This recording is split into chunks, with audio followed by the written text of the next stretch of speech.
hello to anyone who may be here. I'm scared to touch it for fear of finickiness happening, but we've been a minute live. Connection is extremely shaky, but I'm going to just attempt. What's the word? I'm gonna ride this out and see.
It seems I don't know if this is a stupid coincidence, um, but it seems like when I'm muted and have no video, it stays stable, and then the minute that I start talking, it's like, nope, nope, we're not dealing with this. Um, thank you to anyone who is like actually sitting through all this. I am at a loss for words, and I'm very sorry and very frustrated. I don't know what to do, but okay, I don't want to jinx it, but it does seem like we're stable for now. So, God, I think we're stable. I don't know. So I'm gonna just try. I'm just gonna try to stay. It hasn't done it in 2 minutes, but that doesn't mean anything. It could just as well restart the chaos. For now, I'm just gonna roll with this. Fire raid! Oh my goodness, Metal, welcome in!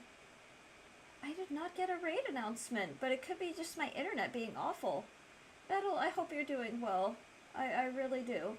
And welcome in, raiders. Let me actually test. Okay. Kevin just subscribed. This is a subscription. You're premature. Oh. Well, sometimes premature is the way to be. I'm so scared. I'm having like really bad internet issues. Okay. Ah. Hello. There's the raid. Oh my goodness. Sora, welcome in. Dr. Uger, welcome in. Fire, welcome in. Fire, how was your stream? What did you guys play? Thank you for raiding. I feel especially honored to be rated today because my internet is, I don't know if it's my internet, but I have not, I'm a little surprised that I'm actually connected, because I spent the past half an hour connect, disconnect, connect, disconnect, connect, disconnect. Shiny hunting in Pokemon Violet, hell yes. Fire was playing How Not to Be Bald. Oh, I'm trying to play that game too. Trying. My husband got a haircut yesterday, so he's closer to bald. Well, I'm kidding. His hair is just shorter. But welcome in. Yay, the fire raid healed my stream. I'm gonna go with that. I'm gonna just say the fire raid healed the stream. Did you get any shinies today, Fire? Crystal likes bald. There's nothing wrong with bald.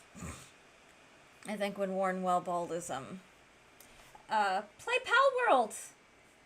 130 streams! Wow! I didn't seem to have any issues with my spectrum, but maybe there's an issue over there. He's got a shiny head.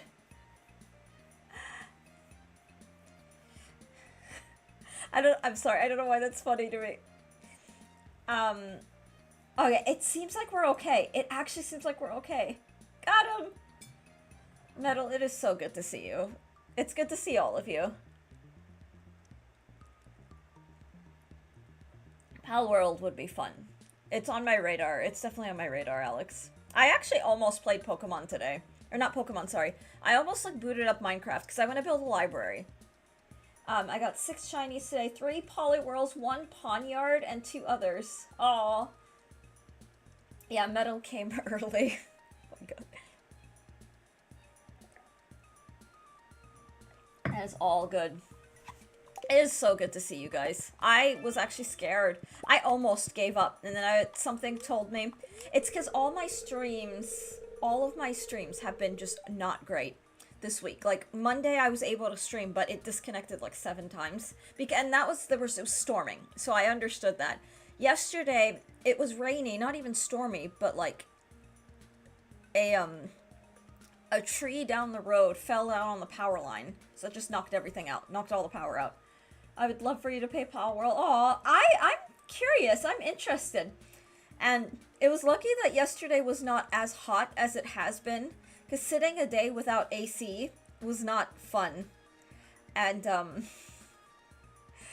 yeah. And then today, Booties, welcome in. I didn't think I was gonna be able to stream, but here we are. I've had to, like, make announcements every day, like, this week. It's like, what new issues? It disconnected 6 or 7. Yeah, I'm having the worst luck. Has Sun expressed interest in Pal World? He has not. But, because he's not into, like, the Pokemon type of game. But he may. Booties, I hope you're doing well this morning. I hope that I don't know what your neck of the Carolinas is getting, but I'm hoping the storms aren't too, like, insane. They're not bad here. But, like, I live in a really, like, out in the boonies is the way my husband would describe it. Where it's just, like, a slightly high wind blowing knocks out everything. Actual hideout, yeah, since we're happy. We were. I decided to write it out. Like, I'm not gonna lie, Dart, I almost gave up. I was almost like, I can't, like, this is just not, like, this is a miserable, like, who would want to watch a stream that just disconnects every minute? But then I was like, let's just write it out. Let's just put the starting soon. Let's let OBS do whatever it's gonna do. And now we're here. Dart, fart, shart, blart. Good old Metal. Where would we be without Metal's sense of humor? Metal came early, guys. Like, to the raid. He was early in the raid. Hi, Rusty.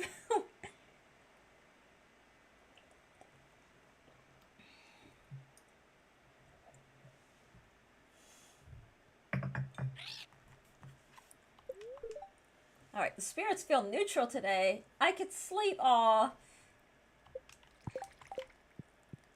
Guys, I'm making chicken cordon bleu tonight, because my husband asked for it.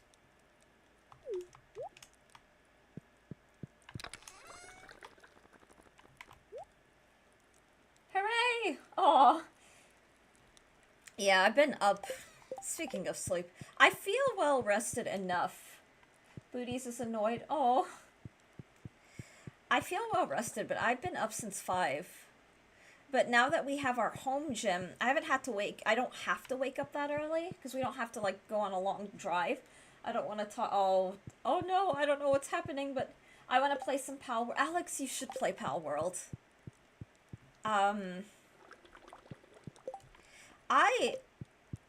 It's peaked. You can't? Wait, why can't you? France lost embarrassed. Oh, jeez. Oh, my God. You know, I was so surprised about that. I was very, very surprised. Yeah, today, what is it? It's England versus Argentina. Who are we rooting for, guys?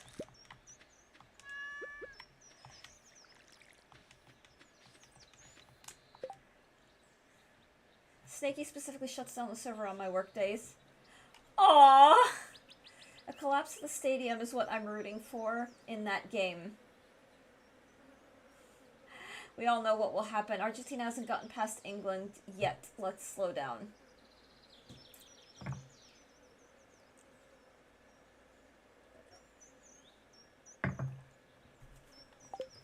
Yeah, I'm just still kind of like, Maradona 2.0 will happen today, just watch.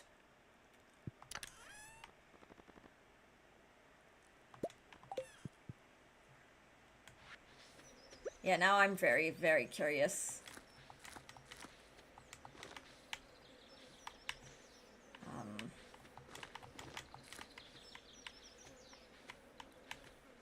Let's see.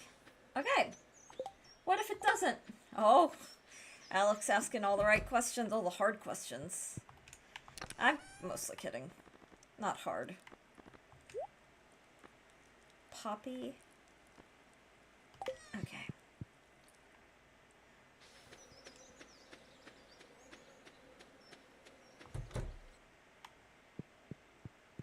Oh, today what I want to do is I have some requests that I haven't yet done that I'd like to do. We're gonna get another goat, and we're gonna name that goat Bailey for booties. And I'm gonna get a sheep and name it Jeepa for Rakukavari. So those are the items on the docket.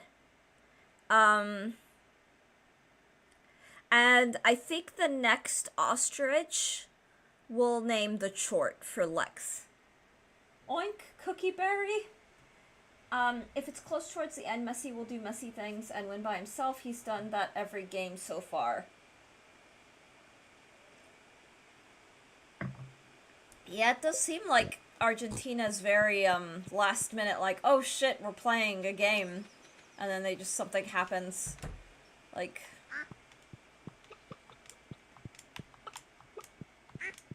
It's like they kind of wake up and they're like, hey, we're on the field, guys. Let's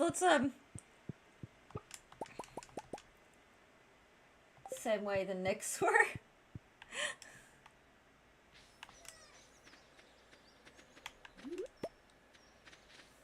Oh, okay.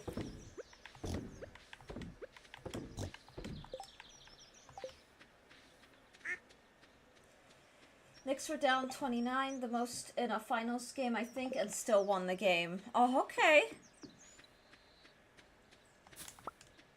So yeah, it happens. It definitely happens. Oh my god, I am so happy I'm just live. I'm happy to be streaming. I should shut up and not jinx it, but it's very nice. Don't eat the poppy. Okay. Spurs choked so hard.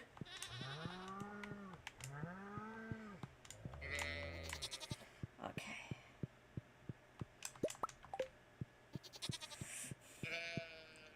Alrighty.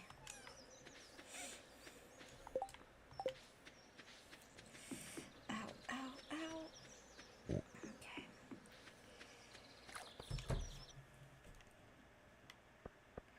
I hope everyone's having a good week. I really do. And I don't mean that in a generic way. It's just missing yesterday to streaming.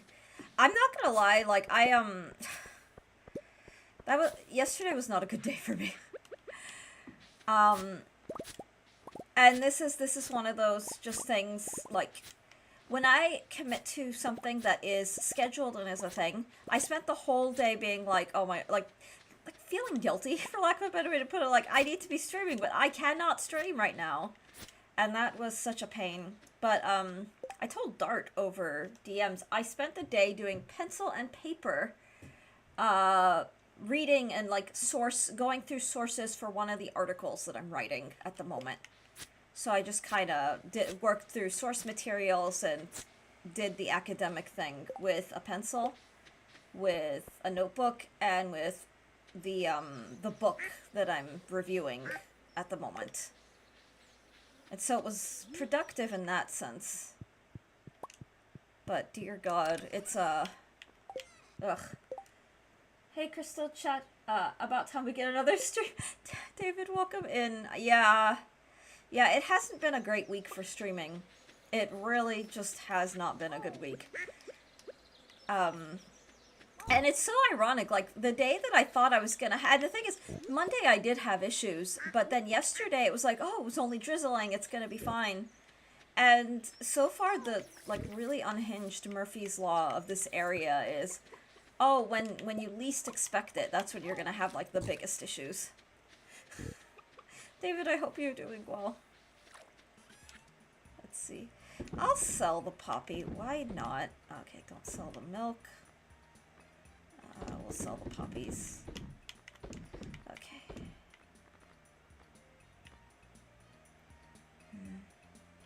Oh, you know what? Let's, Hey, look! There's a pig on the bridge!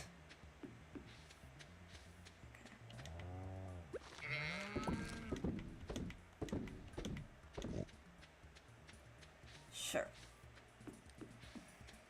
Okay. I have so much of all of this. Alright, let's go put our inventory away, and then we'll go get some of the animals that I, told put in my notebook. Doing alright. It would be better if it was the weekend. Aw, yeah, I hear you. I hear you. I always... It's gonna sound sappy, but, I always look forward to the weekends, I'm not gonna lie, because I get to see, like, I get to be with my husband. Because he works a job that has, like, the traditional, like, full-time hours. Even though it is an academic job, it's just this particular one has this just very arbitrary and kind of annoying requirement that just means he has to be on the campus. So the week, during the week I don't get to see him as much. And so the weekend is our, like, chance to, I don't know, to just make up for lost time. Alright, let's get our Bailey the goat. Not happy, just normal behavior. You get to shit each other's pants, as Lex would say. Right, the ultimate romance. It's the only way. Is it even a marriage if you're not shitting each other's pants? You heard it. You heard it here, guys. Although, I will say, in August, we celebrate 7 years as being a couple. And we've been married, like, 2.5 years now. Sappy! Oh, Sappy! Oh, you're good, you're good.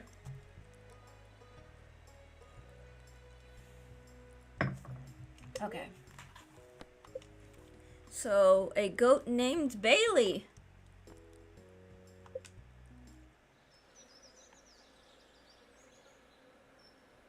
Let's put Bailey the goat in here.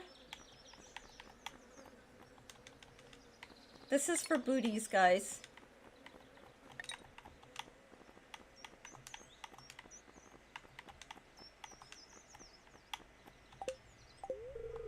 I'll send little Bailey to— Aww, I'm sorry, it's so cute. Newlyweds, wow. I guess technically, are we still considered newlyweds if we're married 2 years? You know the confession, we have not gone on a honeymoon. I don't know, I'd want my wife soiling my pants or trousers, as the Euros would say, just don't wear the gray one. You've got it. Alright, and then, okay, let me check that off as that is done. And then a sheep named Jeepa. Where's sheep? And this is for Rakukavari. So cute. Janley. There we go. This is for Rakukavari. We've got Jeepa the sheep. I'll send little Jeepa to her new... I don't know why that breaks me. Can I request something too? Sure. What would you like, Alex? Does your wife regularly soil your pants? All the time. All the time, booties. Wait, you're probably not asking me. But you know what? Let's just go with that. Let's see. Okay, and Lex wants an animal. What is today's date? Today's the 15th? I don't have a wife, so no. That should have been my, can you turn all animals except for me into fairy dust? Wait, why?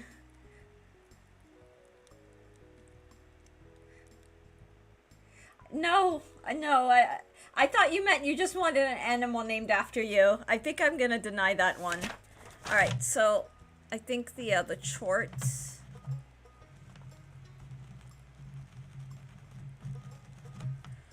Today's the 15th, I believe. Is this stream Plink friendly?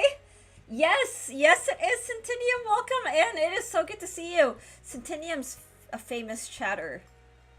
Everybody. Centinium, welcome in. Please plink away. You can spam as much plink as you want. You heard it from me. I don't have mods at this time.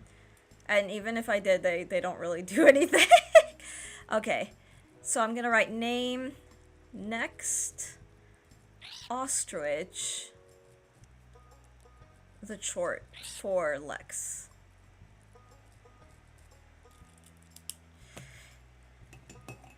Famous! I just say famous because First, Centinium, welcome in. I hope you're doing wonderfully. Thanks for dropping in. I say famous. Anybody who I recognize from Baldman's community, be it the Discord, his chat, or both, in which case is both in Centinium's cases, is famous in my heart.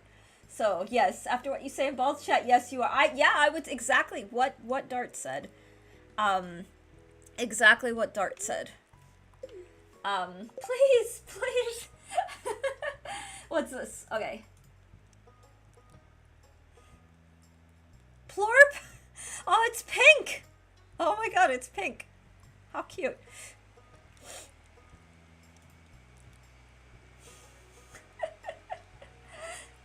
Does anybody, you guys like the feeling of like going into a stream for the first time, saying your first time message and being like, that's a famous chatter? That chat does thanks to you. I'll say, that chat, yeah, I see the world in a whole new light thanks to Baldman and his community and his chat. I wouldn't be famous. You know, David, you are kind of famous too, in your own way. I think so. But from, like, HK's community. Although, I think I see you in Baldman's chat. Me too. Bro, for real, I was an innocent one and now I'm a degen. You know, Dart, I think that's a story for all of us. Like, I actually think that's a story for all of us. I have highlights from, like, I want to say 2014, 2015, before any of those communities, and I was not as unhinged at all in those highlights as I think I am nowadays. Live for 20, I know, right, Seda, wow, you stuck around for all of that. Blorp, oh, I like Blorp. Oh, I like Blorp. So we're gonna have the entire, like, Glorp rainbow. Yeah, we've been live and we haven't disconnected, so I think whatever it is resolved itself. Blorp, blorp, glorp. Oh, I get it. Glorp is green, so G. Oh, I get it. Oh my god, I get it. I have a brain somewhere.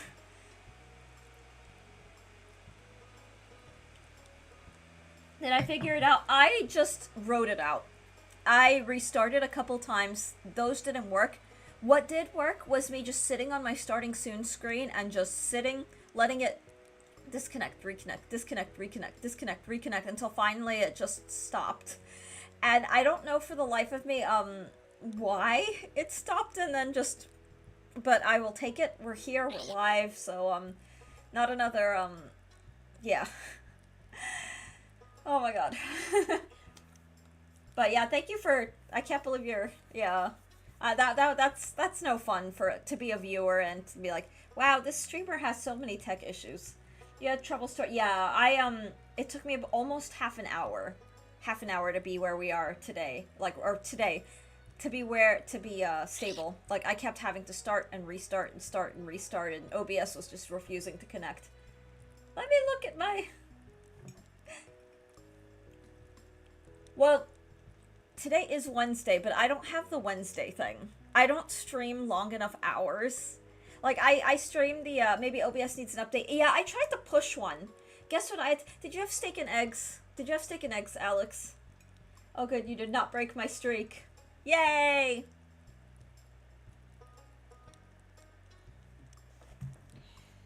But yeah, no, that's tomorrow. Oh, yum. What did you have? Did you have tacos?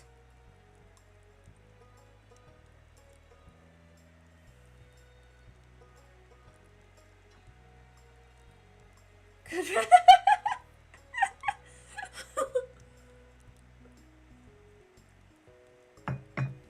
McDonald's brie? Once by accident, I posted a sus booba link thanks to a dumb Twitch user that sent me the link. I thought I'd get banned at Balt, but he didn't do so. Oh my god! You know, Dart, I actually think I remember that, and I might be mistaken, but I remember you posted a sussy link, and then the bald man just deadpanned, but he knows you. So he made like a deadpan comment about it, and then just kind of left it at that. I'm at some balls, just posted them. Do not look! Alex wants the link for science. Yeah, okay, so I was there. I was there. Dart is super famous too. Everybody is famous. Confused, me too. Good thing Baldwin doesn't care about much. Yeah, he's poor guy. I've been kind of I'm not gonna lie, like I've been kind of feeling for him a little because I know he's been. Oh, Centinium, thank you so much for the follow. That's I'm it is an honor to have you here. We'll put it that way. Not to be weird. I've already made it weird because like, who am I kidding? Like, I'm weird as balls. I'm weird as like unshaven, hairy, like nasty balls. Anyway, I've been watching Blueprints in the mornings, and I know he's been like the past couple of days has been gatekeeping fairs. So Alex, you said you had McDonald's for breakfast? I'm here for weird. Whoa, not that weird. See, streamer Huff Farms here. I'm the number one Huff Farmer in my own chat. Well, I will say who it was. It was Amaranth. I'm surprised he's sticking to Blueprints. Something that I have noticed about is if he starts a game, no matter how much the game pisses him off, he sees it through. At least as far, like, to my knowledge. I know that he's looked some stuff up. But I think he's going to, I said, oh.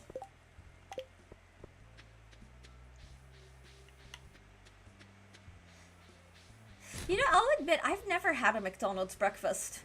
Here in the South, or like in the Carolinas, we get this cute small buffer.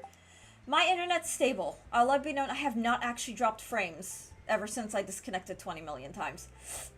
I can't stand watching anyone play Blueprints. Maybe I'm an elite problem and riddle solver, so I get frustrated watching people not solve things. Aw, booties, that is valid. That is honestly valid. Honestly, I enjoy watching Bald Man just because his stream is just pure chaos. And it's just... And something about the variety crowd, too. Like, you have the Mario Maker crowd, and that is its own, but I'm asleep during that. But then, like, the variety crowd is such a vibe. And it's just nonsense. Oh yeah, so here in the Carolina area, it's like a fast breakfast called Biscuitville. I don't know if anybody else, like, has a Biscuitville where they are. I don't know if that's just a South thing. But Biscuitville is really, really... It's, like, weirdly good. The thing is, I love food a lot, but I have a very small appetite. So, like, even just those little biscuits, I get full. Like, I'll eat half of one and I'll be completely satisfied. Thank you, kind sir. The thing with Blueprints, with how he plays it, he sometimes just brute force the riddles. For example, each time he doesn't get an answer for crosswords and takes 1 hour to solve them, we could just... Biscuitville with a V. What about Cookie William? I've never heard of Cookie William. Oh, let's go meet our, Aw, she's reading books instead of magazines. Nothing wrong with magazines. Like, if people enjoy that, that is valid. I want to go meet Jeepa and Bailey. Our new barnyard friends. Guys, I'm so happy I'm live. I know it's a weird thing to be happy about, but Cookie William is not a thing. I just totally misheard Biscuit. Sure. Is Jeepa a horse crystal? Aw, Jatsby, welcome in. Welcome in. I hope you're doing well. No, Jeepa's a sheep. Rakuka very wanted a sheep by the name of Jeepa. So let's go see if we can find him. Let's see. Oh, where the heck? No! No! Oh my god! Hang on. We allow all our animals to get pregnant. Here's Jeepa. Jeepa seems curious, but a little cautious. It's a strange new world. And here's Bailey! All is well. I hope you're okay. I'm doing well. I'm doing well. It's lovely to see you. He doesn't anymore, but he used to time out people who would talk about Amaranth and other stuff. Now he's laid back. Aw. I hope you are... I'm happy you're alive as well. Oh, aw. Ads. Ads are a pain. Bailey seems curious, but a little cautious. It's a strange new world. It's so cute. So cute. I've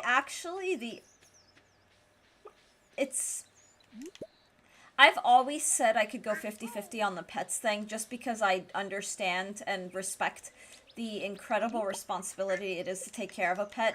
But I'm not gonna lie, like, when we, I don't know if rescued is the right word. I guess it's the right word. When we rescued the baby birds, and then just kind of kept an eye out. I mean, the parents were taking care of it, but I kept an eye out on the little baby that made it in the end. The baby, by the way, comes back to the house every day.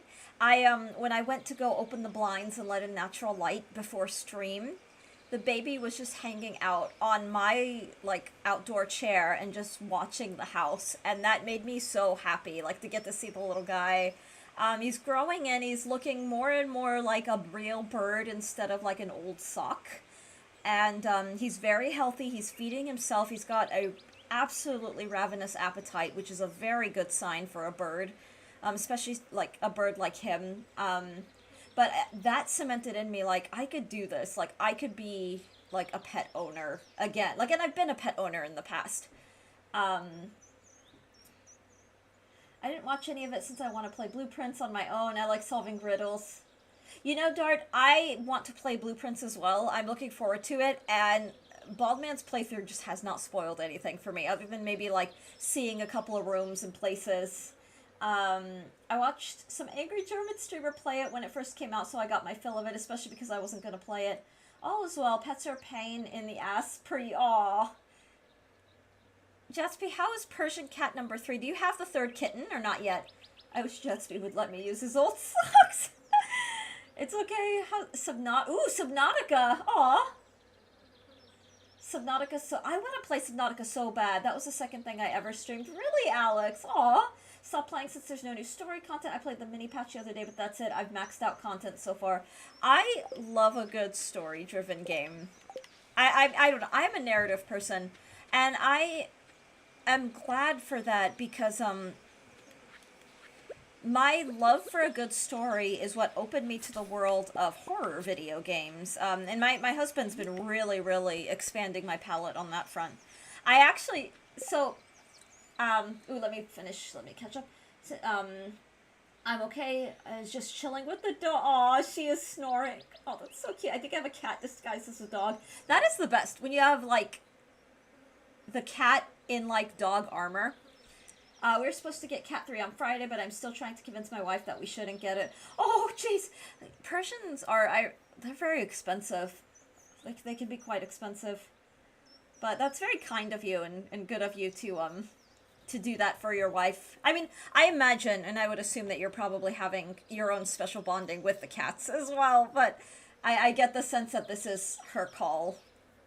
But, so in that regard, I think that's very sweet of you. My old dog used to be like that. Lazy, hated people, didn't want to be touched, and didn't want to play. Oh. But, yeah, so my best friend is Japanese. Like, my best friend from, like, high school days. And is very into Japanese folklore and mythology and practical, like, modern retellings of Japanese mythological stories or the applications of, like, the folklore. And so my husband and I are recording Silent Hill F. You heard it here on stream. It will not be premiering on the YouTube, the Sun and Eos version, until October. So we're already like recording our autumn like spooky season game, and I am absolutely in love with that. This narrative is absolutely beautiful. It's very intense, and the folklore imagery and the like the Inari and the like the fox god and all of that is so fascinating that I messaged my old best friend, and then I was like, wait, I should preference this is a psychological horror game. The game has intense like body horror, and it is a Silent Hill game, so it is very dark. And so I had to preface that as a reminder of, oh, my sensibilities have changed like over the decades. And he wrote, and he did write back and say, yeah, horror is not my thing. I can't really do gore, that kind of stuff. And I was like, oh no. What is this? You sure that's not you? Oh, wait. What did Booty say just before that? What should I say? My dog was mini me. Oh! Why is this not scrolling up? I'm so sorry. I have a backlog I'm catching up on, plus the new PoE League starts in a few days. I think I'll manage that no team I care about is in the World Cup. Oh! Mine's like that when I'm laying down and reading. She literally, no joke, takes my head and places it on her head. Oh, needy pets are so endearing. That is really cute. Ooh, what class do you play in Path of Exile? That's adorable. It is pretty adorable. Gas, welcome in. Gas, how are you? Happy July. Gas, since I know that you're a Fourth Wing person, I don't know if you're following Rebecca Yarros last night. There have been rumors on the internet saying that there's going to be an announcement today because today's conscription day. And Rebecca Yarros last night posted a like strong hint about something happening today, and so I just thought I'd just do a little poke. Kisnell, welcome in. Kisnell, good morning. I hope your day is off to an easy start. PoE 2, I played Gemling, Martial Artist, Spirit Walker, and PoE 1. I'm a Cyclone Spin to Win gamer. Booties, I kind of like that name for you. Cyclone Spin to Win gamer. I don't know why.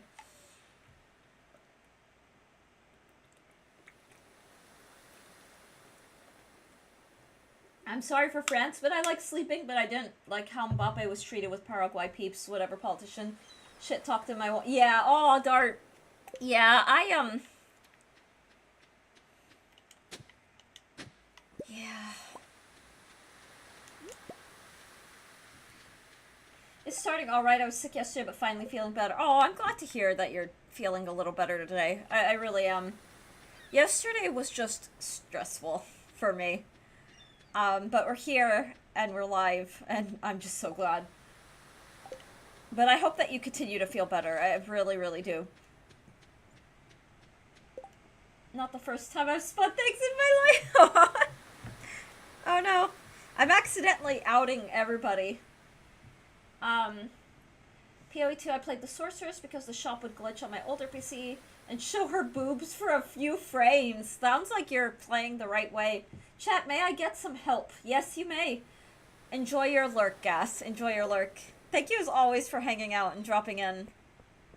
I know you work super hard and you've got a lot on your plate, and I wish you the best through all of it. It's so funny. Let's see. Nothing wrong with that. Nope. Aw, I know you have faith in my abilities as a writer. That means a lot to me. That's so sweet. So Elliot's just... I love Elliot. I was upset, but they did it to themselves. France has now lost to Spain in the last 3 semi-final games. 2 World Cups and 1 Euro. Yeah, aw. I thought France had it, in all honesty. Booties, now I'm a little sad for you, because I know that you were really hoping... I'm like 50-50. France was not... This year, France was not a team that I was rooting for particularly.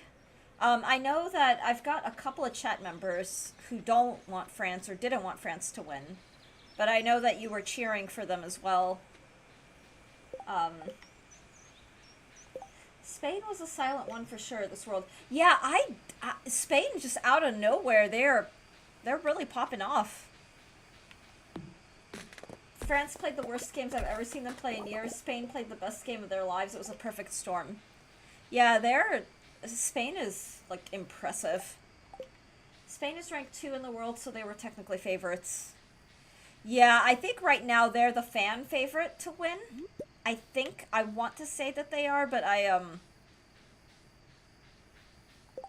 we not talk about this Trump? Oh.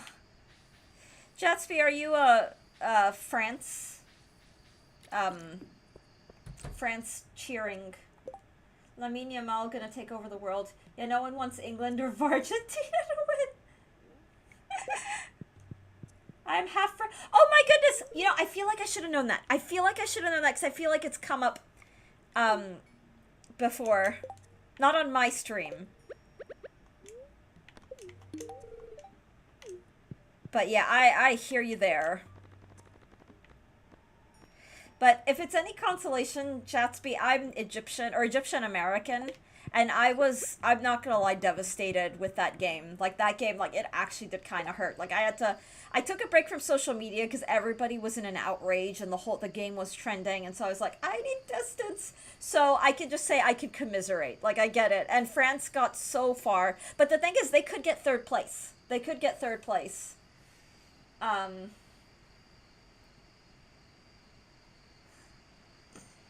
My condolences, mate, on the French bit, not the loss. Oh my god, Alex. Yeah, in form of insults, Jaspy's best half isn't French, though. I'm half French, too, sort of. I'm happy they lost. Oh, darn, that's... Oh my god. Hey, guys, I said French, not Canadian French. At least you aren't Belgian French. Oh my god. That doesn't make it better. What's happening in my chat right now? No fries or waffles for you. Bro, true. Oh my god.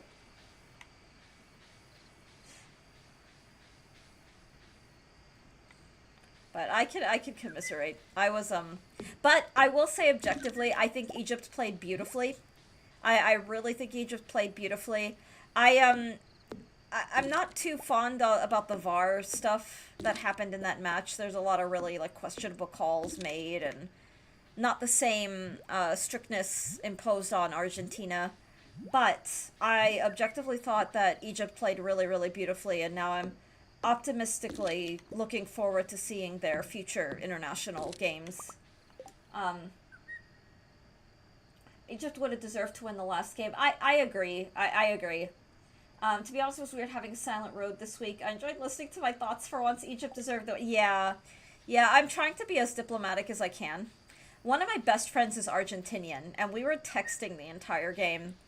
And it was one of those, oh my god, like, Cabo Verde deserved to beat Argentina too. Cabo Verde, the African teams, my god, they were phenomenal this year. I'm not gonna lie, booties, I kind of just wanted to see, always deserved, never did. I kind of wanted to see an African team, like, at the World Cup. I still kind of want to see that. But yeah, the African teams were so on point, like, so on point this year. Those matches were absolutely beautiful. There was so much focus and precision and just...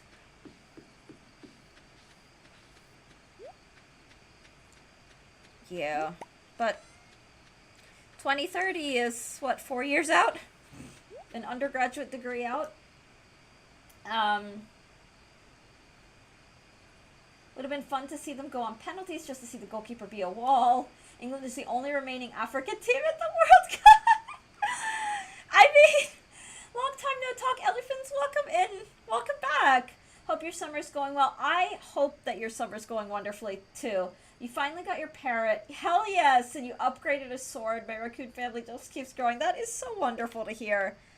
Oh, I love that. Yeah, thank you for sharing your update. Still haven't made it further in the Skull Cavern, but not giving up. I guess I'm gonna have a family to get the crib out of my house. Aw. Oh, you can go to Robin, and she'll remove it free of charge. If you don't want the crib in there, you can actually just go to Robin, and she'll remove it, and then she'll put it back free of charge if you ever change your mind and decide you wanna, like, have a kid in the game. That's what I've heard, booties. I really want to see how he does on pens. Yeah, the penalties this year, oh my god, the suspense has been so real with those. Yeah, you know, elephants, I actually still haven't even repaired the little raccoon house. Oh, I have the trash panda friend I keep forgetting to go say hi to. Same, but at least they got tourists going on now, so W for their countries.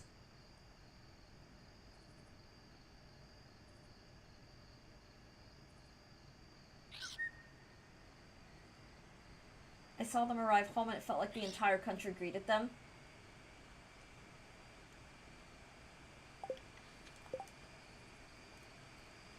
Ooh, let's see what we have to sell. I actually like keeping the sweet peas because they do make great gifts. Let me see. I really want to max out. I don't know why. Like I think I'm fixated on maxing out the wizard. I saw them arrive home and it felt like the entire country greeted them. Yeah, a lot of the returns, like the Norwegian team, when they returned, they also were met with like very loving and enthusiastic fans, and there's something kind of, I will say, there's something very wholesome about that in its own way.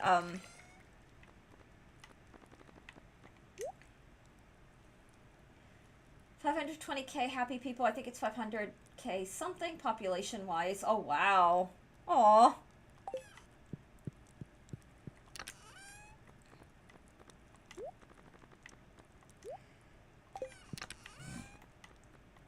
Alright.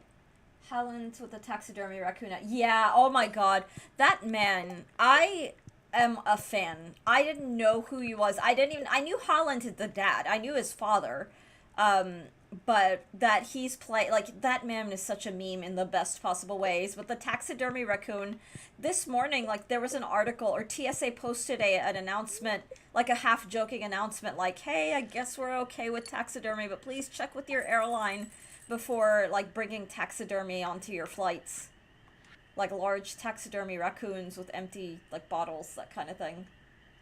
But there's a part of me that legitimately thinks that any rando with a taxidermied raccoon probably might be, like, stopped or have their taxidermy confiscated, which would suck for the person.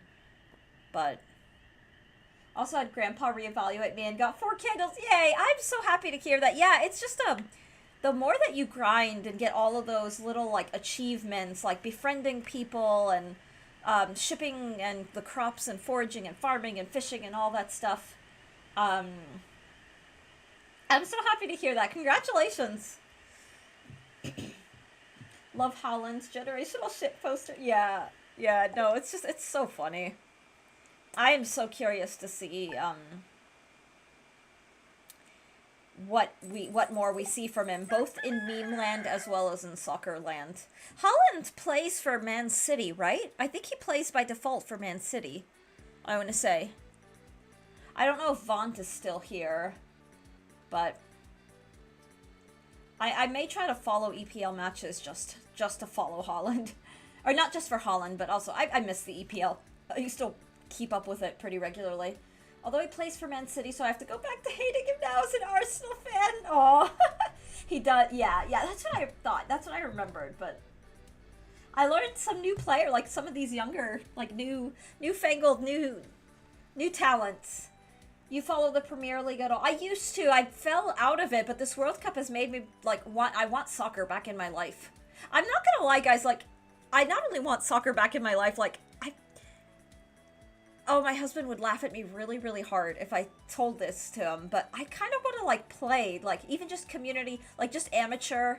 So I played in high school as a defender, but it's just, like, made me want to do, like, even just something for fun. I don't know where I could. Really close to finishing my museum as well. Been trucking along. I love this. I'm so happy to hear that. I'm so happy to. It sounds like you made, like, an incredible amount of progress, Elephants. So that's awesome. FCFUT drafts. Let's go. Oh yeah, I'm not any good. It's just more of it'd be something nice to do. Wow, look at all this stuff. If I could come help you, I would. I'll do my best to keep the house in order. Okay.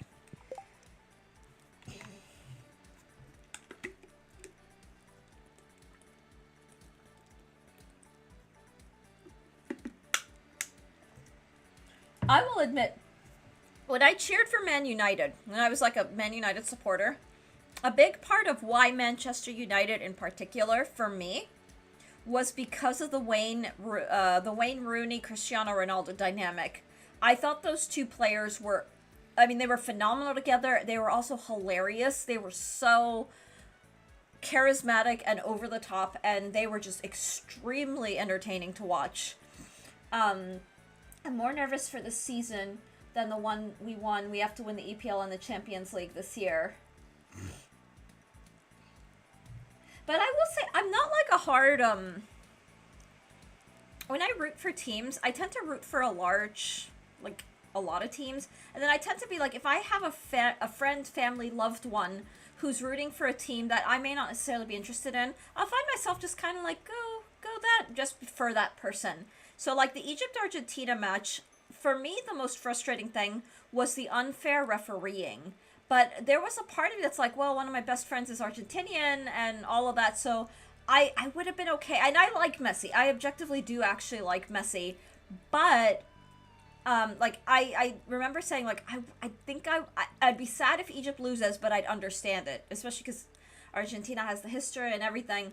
I was still upset, but it was more because of the refereeing and the VAR, like, all that bullshit. Especially because Egypt played solidly. Because the thing is, Egypt on the international, when they get to international, like even friendlies, in the past, they've tended to just buckle under the pressure. But this Egypt team that showed up this year was just, I've never seen Egypt internationally like that, ever.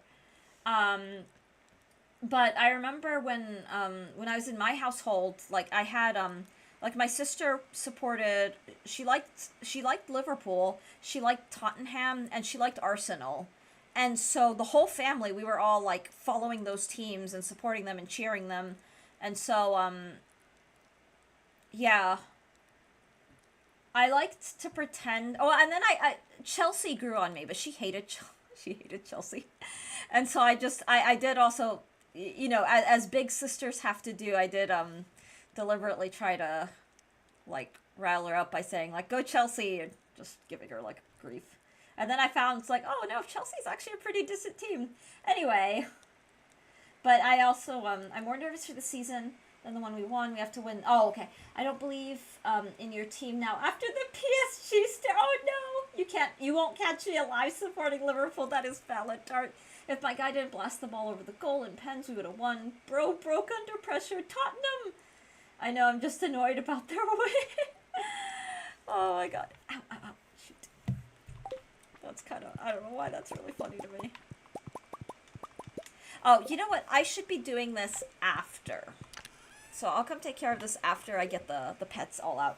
Guys, I will be right back. I really need the restroom. I'll be very, very quick. But, give me one moment. I'll run away before I'm just kidding. I'll be right back.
Alright, guys, thank you for waiting. Let's see.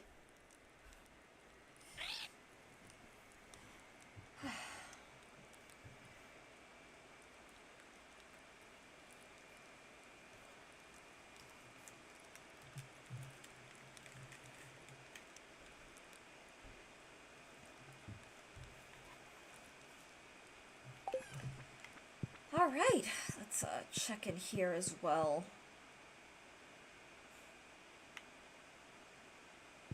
The chair? Oh no.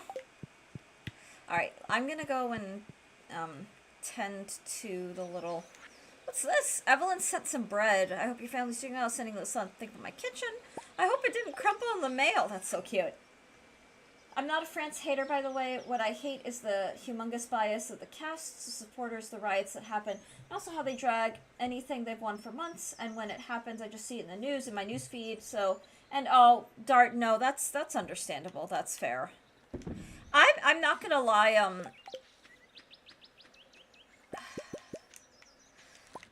sometimes... How do I put this? Sometimes the way, I've scared off one crow. Well, good for you.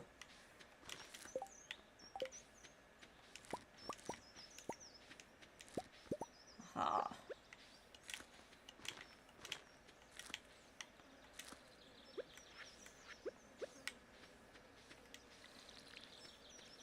I saw all the memes that was, this is Paris if France wins, this is Paris if France loses, and it's the same image of the Eiffel Tower on fire. Not all supporters, by the way, just a general thing I've seen. No, that's valid. That is completely valid. Yeah, I'm not a fan of, like, really, Oh! It's like, why can't I move? It's like, there's a silo here. Of course. Just wait to see how many tears come flooding when Argentina go out tonight. Vaughn, there you are! Vaughn!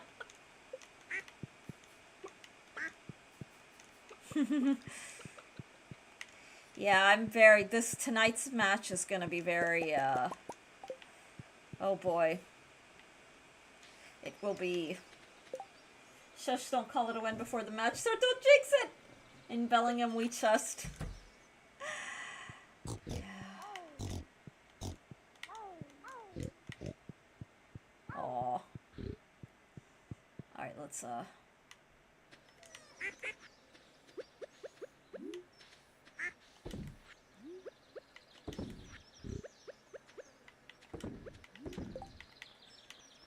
Wow, really? Only 4 eggs? I could have sworn it was more.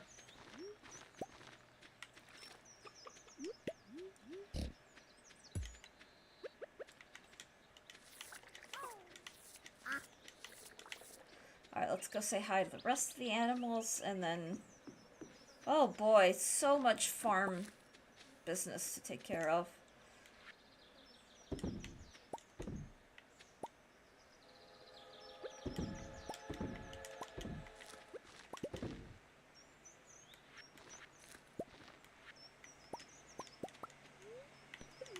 No.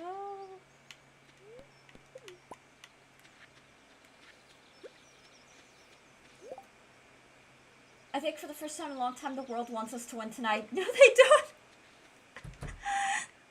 That's funny.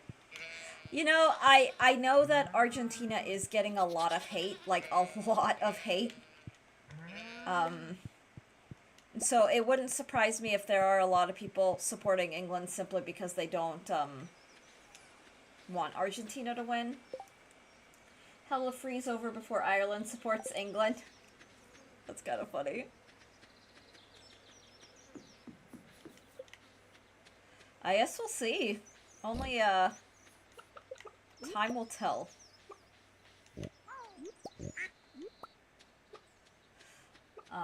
I've seen Irish and Scottish putting on messy jerseys. That's pretty funny. Oh, it's so funny.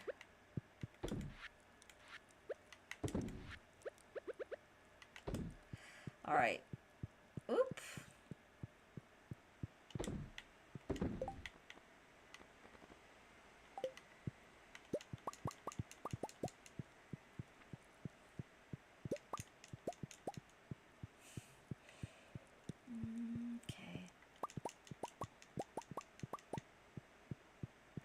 Oh, I haven't checked my,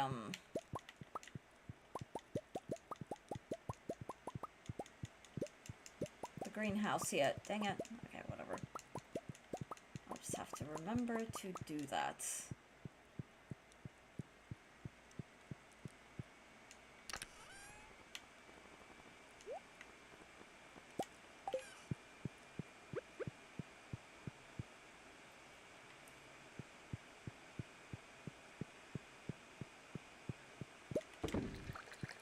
They should have let Argentina and England play in the Azteca Stadium, just recreated the Hand of God from 1986.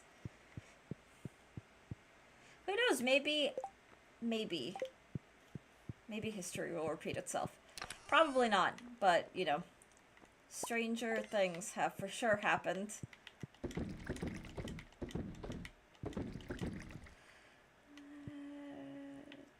Sure. My God.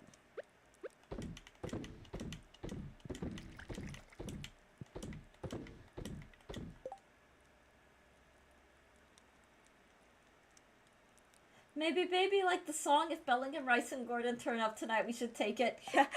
Aw, Seda has a song in his heart. Yay.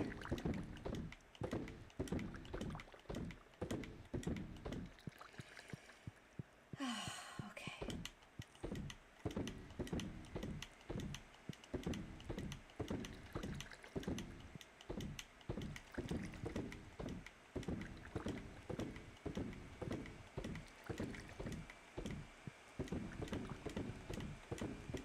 God.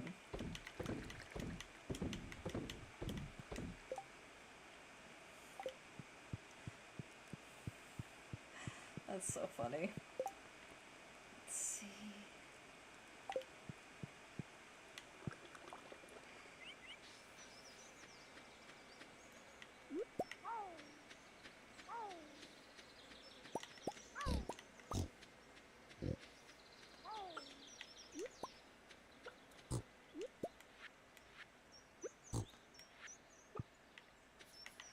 Oh, wow, so many truffles.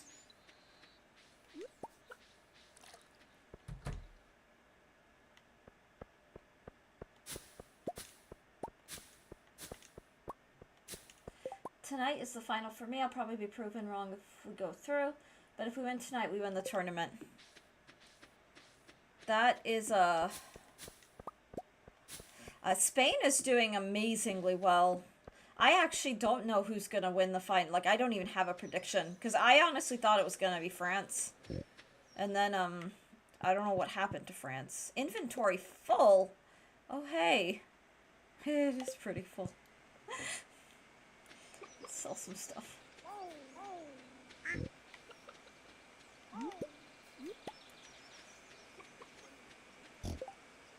My neighbor has a bird feeder, and this morning there were several finches and cardinals on it. Then a blue jay came zooming in and knocked the feeder over like a goose.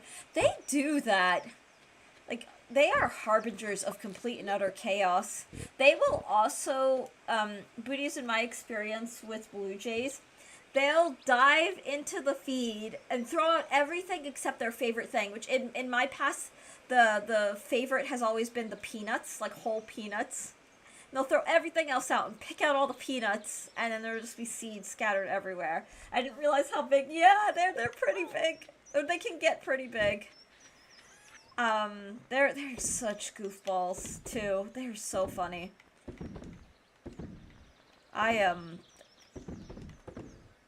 They are such a source of joy.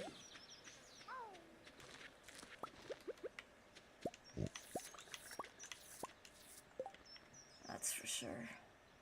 Alright, now we can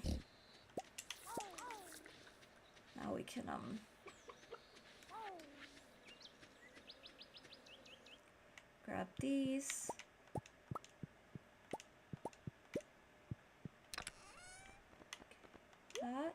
That.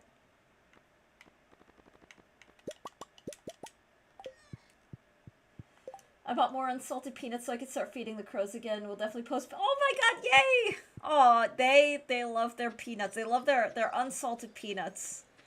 I mean, the thing is, crows will eat anything, but the unsalted, like, peanuts, they have a very, it's like the perfect fatty nut. And then unsalted is safer and healthier for them. They are amazing thing. Ooh, I like this color. Okay. There was, oh, something else I'd wanted to do, and that was just stick something in here.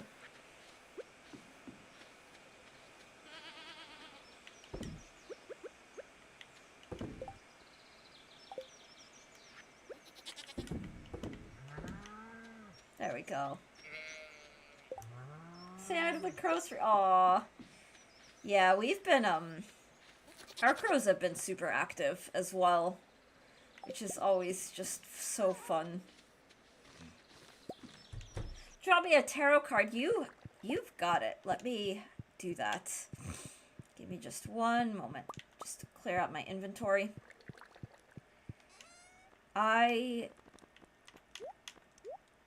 am probably going to sound like such a huge dork, but I have been vibing to the original Broadway soundtrack, but the Wicked, and just, oh my god, that's been so much fun. That's been my choice, like, music to listen to while I'm working on my chores, I will admit, and it has been absolutely delightful. I say that, and then I'm also reading, like, the Wizard of Oz, like, contemporary fantasy retelling. So I say all that because I want to draw a Wicked card. Or not a Wicked, yeah. Wicked. I was going to say Oz. So I'm going to draw you from this deck. I actually, oh my god, because it's green. I'm like, it's green screening. That's kind of funny. I have not seen the film adaptation. My familiarity is with the original, like the musical, like Idina Menzel, Kristen Chenoweth, who's just phenomenal. Kristen Chenoweth, if you want, like, solid soprano who can just do it all. She can sing pop, she can sing Broadway, she can belt, and she has the classical just down. Glitter and Be Gay is one of the most like a showcase piece for her from Candide. Her version of Glitter and Be Gay is just one, it's like one of the funniest performances I've ever seen, but it's just, she does it all. Like the classical, the bel canto, the pop, the Broadway belt, like she has everything in that. And then her 14G, when I was a vocal student, like, and still like in college, I remember like discovering 14G. I'm like, this is really fun. And she does everything too. Like she does the jazz, like the scatting. She does like the impressions of the different like singers and everything. And the Girl in 14G is just, it's such a fun song, and it's very, for anyone who's lived in, like, New York City, it's, like, very relatable, because it's told from the perspective of a girl who just wants to read her books, and the whole apartment is chaos. It's all noise. The movie's pretty good. I have heard so much good, Alex, about the movie, and all of my vocalist friends have messaged me, like, you need to, like, if you haven't seen this, you should. And the thing is, last night, I was sampling from the film, the modern film soundtrack, so I'm not gonna lie, like, when I saw it was Ariana Grande, and this is, like, Ariana Grande is a great singer, but when I saw that it was Ariana Grande as Galinda, my first thought is, oh dear god, like, this is, like, a high soprano role, like, Kristen Chenoweth, like, you need, like, the operatic sound. And then I listened to No One Mourns the Wicked, and I was like, oh, Ariana Grande has it. And her voice is a little breathier than Kristen Chenoweth's, but it's there, it's healthy, it's a healthy sound, there's like a clean, wonderful vibrato, and I was actually really impressed. I'm like, hell yes. And then Cynthia Erivo is just, oh my god, she's a beast. Like, she is such a powerhouse, and I figure, like, what a phenomenal new singer to have to fill the Idina Menzel shoes. Like, that is just, oh my god. So I'm so excited. Ariana, she is incredible, Alex, and my fondness and my respect for her grew after I listened to even just that No One Mourns the Wicked, the very high, like, passage, and it's like, this is really good, so I can't wait to watch it. I used to do interpretive dance for a friend who was a poetry writer whenever they were open. Like, the booties, that's so wholesome. That is so awesome. Aw. I don't know why that makes me very happy. It's a very weird thing to say. I know that is, but like that's really, really awesome and kind of badass. But yeah, Ariana is incredible. I do agree, Alex. I really do. I refuse to ever be the stuck up, like, just because I have classical training doesn't mean. But the thing is, like, her sound is really, really good. So, Dart, I have a card for you. I'm in my, shamelessly, I'll be like a wicked girl for a little bit. I actually, I'm not gonna lie, if I almost gave up on streaming, and then my first thought is, even though I do have like a backlog of things to do, I was gonna be like, let's go watch the Wicked movie, but we're here, we're streaming, and I'm glad for it. So, Dart, with apologies for this green screen, but this is the background, which I thought is very charming. The card that I pulled for you is the Six of Flowers, which shows the Shiz University. That's the university where the two witches go, where they end up roommates. And I will read the card here just so we can have our little geeky moment. It's a very beautiful, like, it's sunny. There's a glow coming out of the university. What is this down here? Oh, the Six of Flowers, so it's got the floral emblem. So it is extremely magical. And it's just this beautiful dirt path leading to the university. And the university looks like it has minarets in this particular. But it's Oz. So the Six of Flowers, Dart. Your meeting... I opened straight to it. The Six of Flowers encourages you to connect with your past. This could mean traveling to your hometown, visiting a sentimental place, or capturing the feeling of discovering new and unexpected friends, even the ones you thought you'd loathed. I love it's so dorky because that's clearly a reference to the What Is This Feeling, which is like the song when the two women meet, when the Good Witch and the Elphaba and Glinda when they meet. I got a kick out of, I had a friend of mine, I didn't even think about it, like back in the early 2000s when Wicked was still new, I had a friend who was like, that song was clearly a, I don't know guys, it's very funny. Anyway, I like that card. Nostalgia. It's the nostalgia card, we'll put it that way.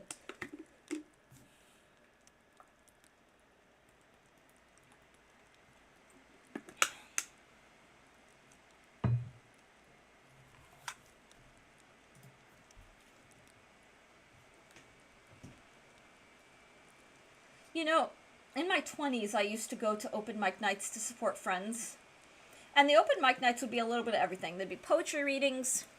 Sometimes they'd be like, oh, the friend is writing like a novel and they'd read like a chapter. Sometimes they were stand-up. I had a friend, I won't mention this person by name, but this poor girl, I loved her, but she thought she was funny and she wasn't.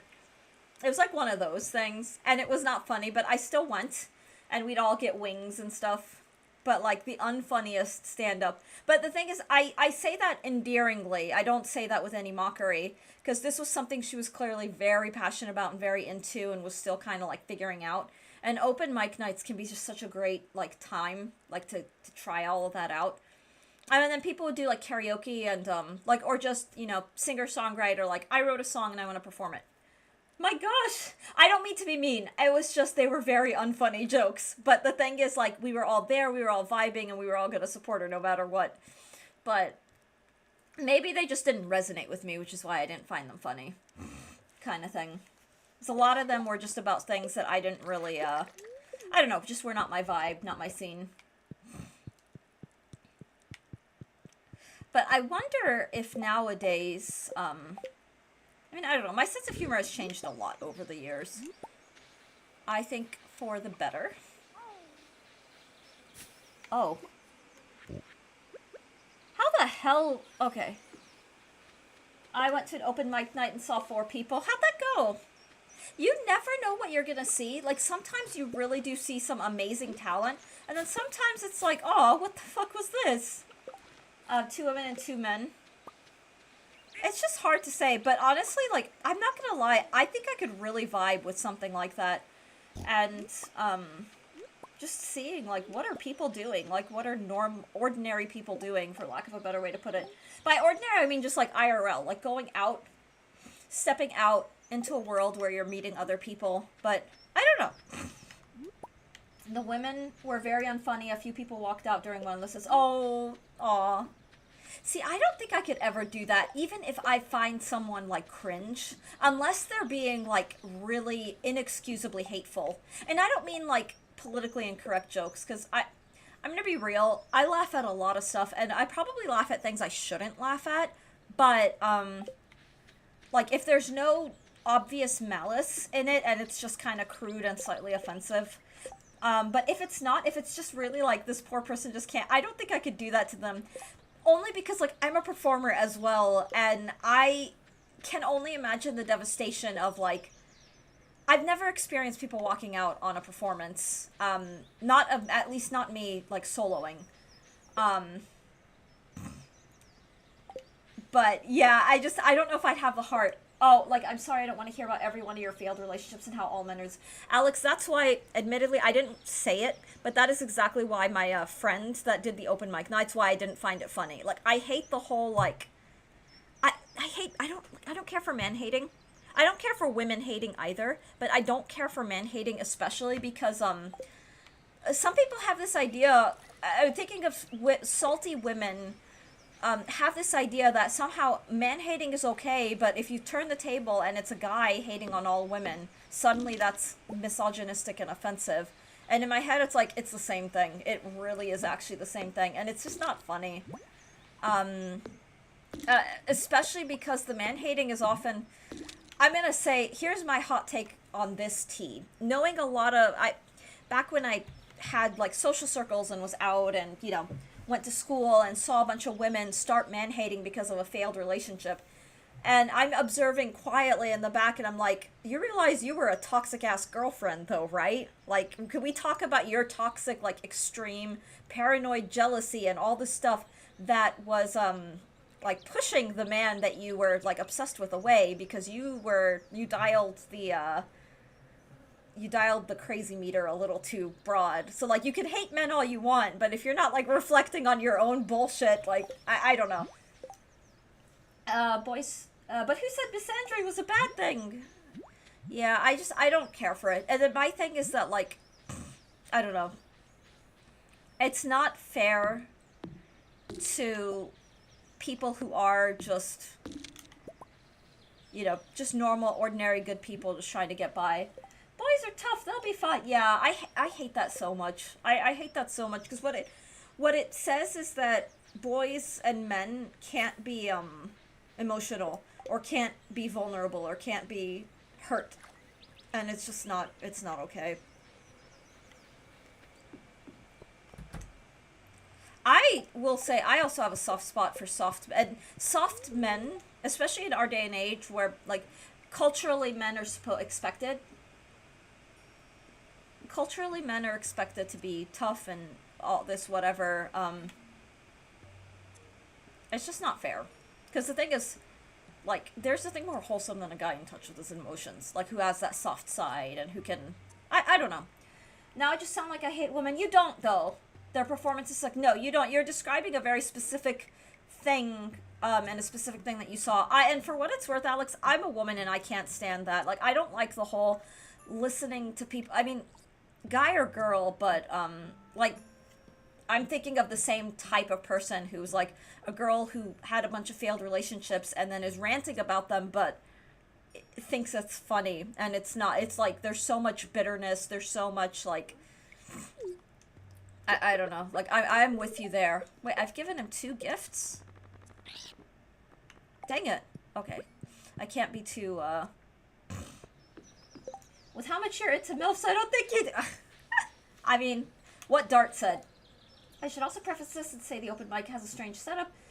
Everyone watching the performance had to wear headphones and you were getting their set directly transmitted into your ears. Oh, that is weird. I've never done an open mic night like that. Aw. Yeah, I don't think you don't sound like a woman hater, for what it's worth. And I'm glad that you feel comfortable enough to share that kind of thing, because it's valid and it's important. Like, calling out bullshit is important. And, like, I don't, woman or not, I will call out bullshit regardless of gender. Like, kind of thing.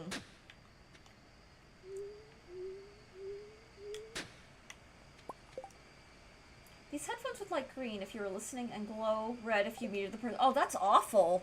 God, way to put someone on the spotlight. Like, I'm not listening to you.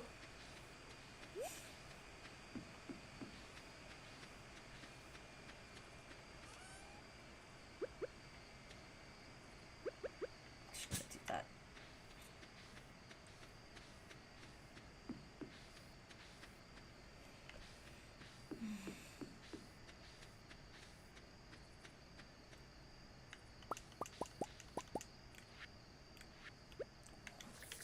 So many truffles.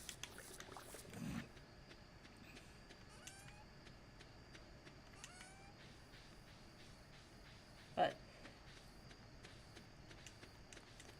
I used to have kind of mixed feelings about the open mic night thing. At my age now, I think I could really enjoy an open mic night with the right group of people. I don't know who that right group of people would be at this point in time, but I think it could be a very fun experience, regardless of the quality of the performance. Just kind of, well, during the aforementioned bad set, a lot of people muted their headphones and a few people walked out. At least the men talked about different subjects. They didn't really go into, yeah, women, I'm alright.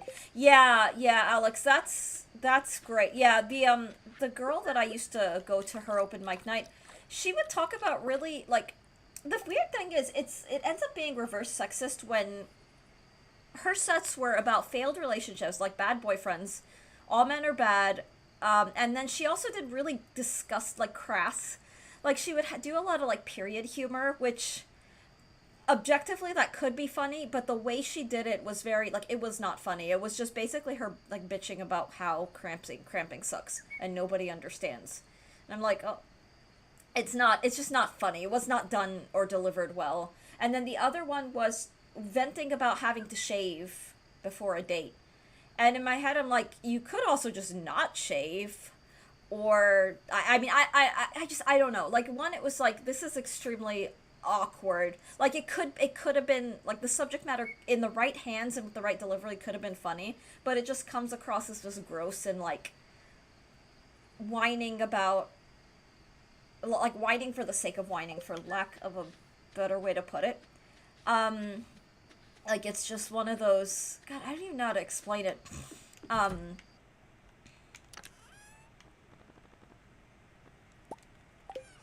How do I explain what I'm trying to explain?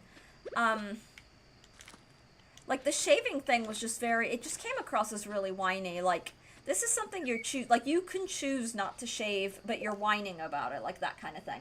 It's for women, I get it, but men aren't trying to hear that. See, the thing is, I'm a woman and I didn't give a shit. Like, either, like, I don't know. I don't know. I just like to hear myself complain, listen to my problem. Yeah, that's what it comes across as, and that's not fun. That's just like, oh, it's whining. It's literally just whining. And that gets really cringe really fast. Like, I don't know, I'm a woman. I've had, like, not to be TMI, like, I've had painful cramps. I don't want to hear about them. Like, I don't want to hear about other people's, I mean, I don't know. That's just weird.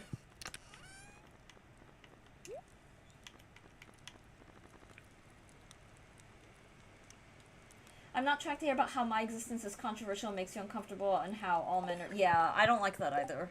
I don't like that either. I really don't like that kind of thing. It's very cringy. I just want to laugh. Yeah. Well, the thing is, half the time the delivery isn't done well. It's literally just someone on a soapbox, like, oh, I'm so clever. I'm Jerry Seinfeld. I could Seinfeld my way into talking about problems, but there's no ounce of good writing. There's no ounce of, and there's no charisma. Like, Jerry Seinfeld is a character because he knows how to act, like that kind of thing. But, or whatever comedians are the role models in this particular case. I threw out Jerry Seinfeld because that's just what came to mind.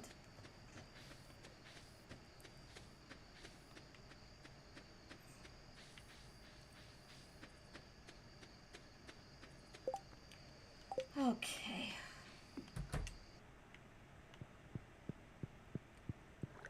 It's getting late. Wow.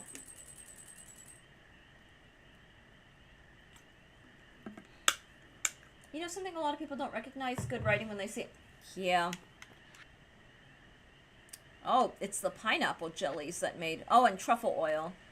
It's like, I made a lot of money today. This is why we do the jelly stuff. Because, like, that is a lot of money. Yeah, that...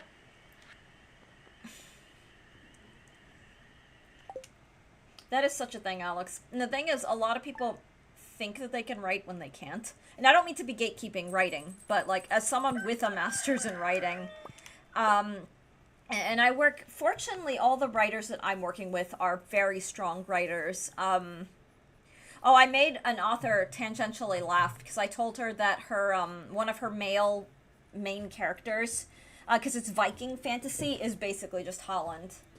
Um, but a lot of people think they can write just because they do, and it's just garbage. But I'm not thinking of anyone specifically. I'm just thinking of like, if it's bad, yeah, they definitely see it, but if it's good, not enough people acknowledge it. Yeah, that's true. So an old coworker at Wawa, he voiced how he was upset about being fired. I felt for him. He then continued to complain for 15 minutes straight while I pumped my gas. That was unnecessary whine. I was gonna say darkly. It sounds like he, I don't know. I guess it's not my place, but yeah, you got trauma dumped on in real life, and I'm so sorry. That's really, that's annoying. Like when people don't like know the hey, like read the room. I try to appreciate and recognize good and bad writing, but I also admit something that's well written can go past me, but I'm a simple man with simple pleasures, so even if something is bad, I'll enjoy it. There's nothing wrong with that, Booties. I'm reading a series that is dreadfully written, and I am having such a blast. I mean, here's the thing. The story is compelling as hell, that even I'm just like, I'll set aside my cringing every time there is a syntax issue or lack of punctuation where punctuation is really required, just because the story is such a vibe. When venting becomes whining, I have no patience. Same, Gas. It's inappropriate. It's really inappropriate, and I have distanced myself from people who don't know how to turn off the whine meter. And the thing is, I try to be, like, with my friends as well, like, or people who are in my life. My friend circles are getting smaller and smaller. I try to be empathetic and be a listener, but when it's just like whining and whining and whining, like it's just constant, or that becomes the whole exchange, and or worse, when it's one-sided, where like the person wants to vent at you but will not listen to you, like, or offer you the same, it becomes a ugh, okay. Um, Open mics are full of hacks. Sticking to one subject that doesn't work is a common rookie mistake. Big Sleep, welcome in. That is very true. I wasn't gonna say it, but yeah, that's very true. But my thing is like, I'm a like classically trained musician where everything like was judged and like beaten into me, like technique and accuracy and cleanliness and all this stuff. And a lot of times like the open mic like draws, and I'm not saying this is a bad thing, draws in amateurs who have no training but who are passionate. You know, they spend a lot of time like, oh look, I play guitar, so I'm a singer-songwriter, and they have no technique, and they have like, it's inconsistent, but they don't hear that because they don't have, it wasn't like beaten into them, for lack of a better way to put it. And when you have the like, for me, it's like, it's really hard. Like, it can be really, really hard to absolutely nothing wrong with enjoying bad writing. I agree with Alex. Like, sometimes it's just a vibe. Big Sleep, welcome in. Whoever that other guy that said hi to me. Oh, you're talking about Jatsby. Though trying to tout it as the greatest thing ever is infuriating. I had an ex-coworker that I hung out with, and it took us like 3 or 4 months of hanging out to realize when we got together with other friends, we would take over conversations complaining about our old job. Decided to let other people talk and express their... Oh, Booties, that's so sweet. Yeah, that kind of growth can be, like... It's a special thing. I had an ex-coworker that I hung out with, and it took us like 3 or 4 months of hanging out to realize when we got together. Oh my god, it's copy pasted! Oh no! Aw. Booties, you got copy pasted. I never thought I'd see the day. But it's such a sweet sentiment, too.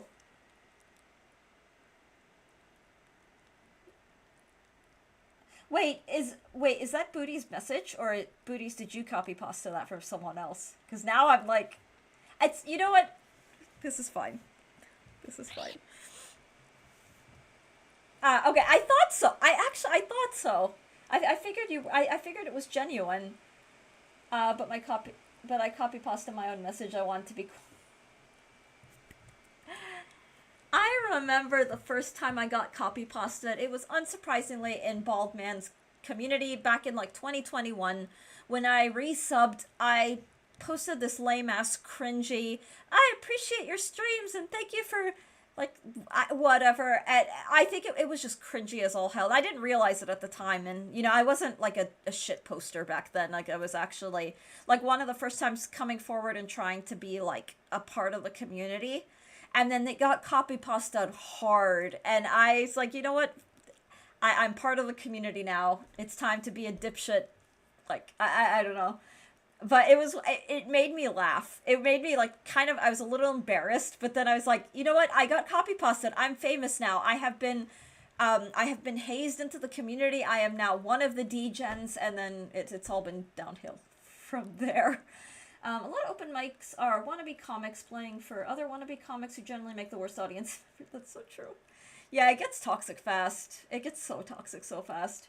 Let me be wholesome in this super wholesome ball chat. Yeah, well, Jaspy, I'm clueless.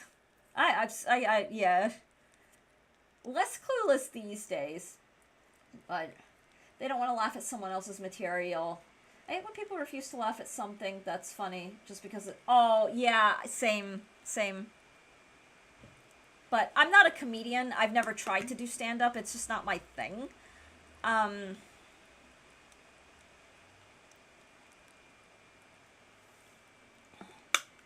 for me, my access point into all this is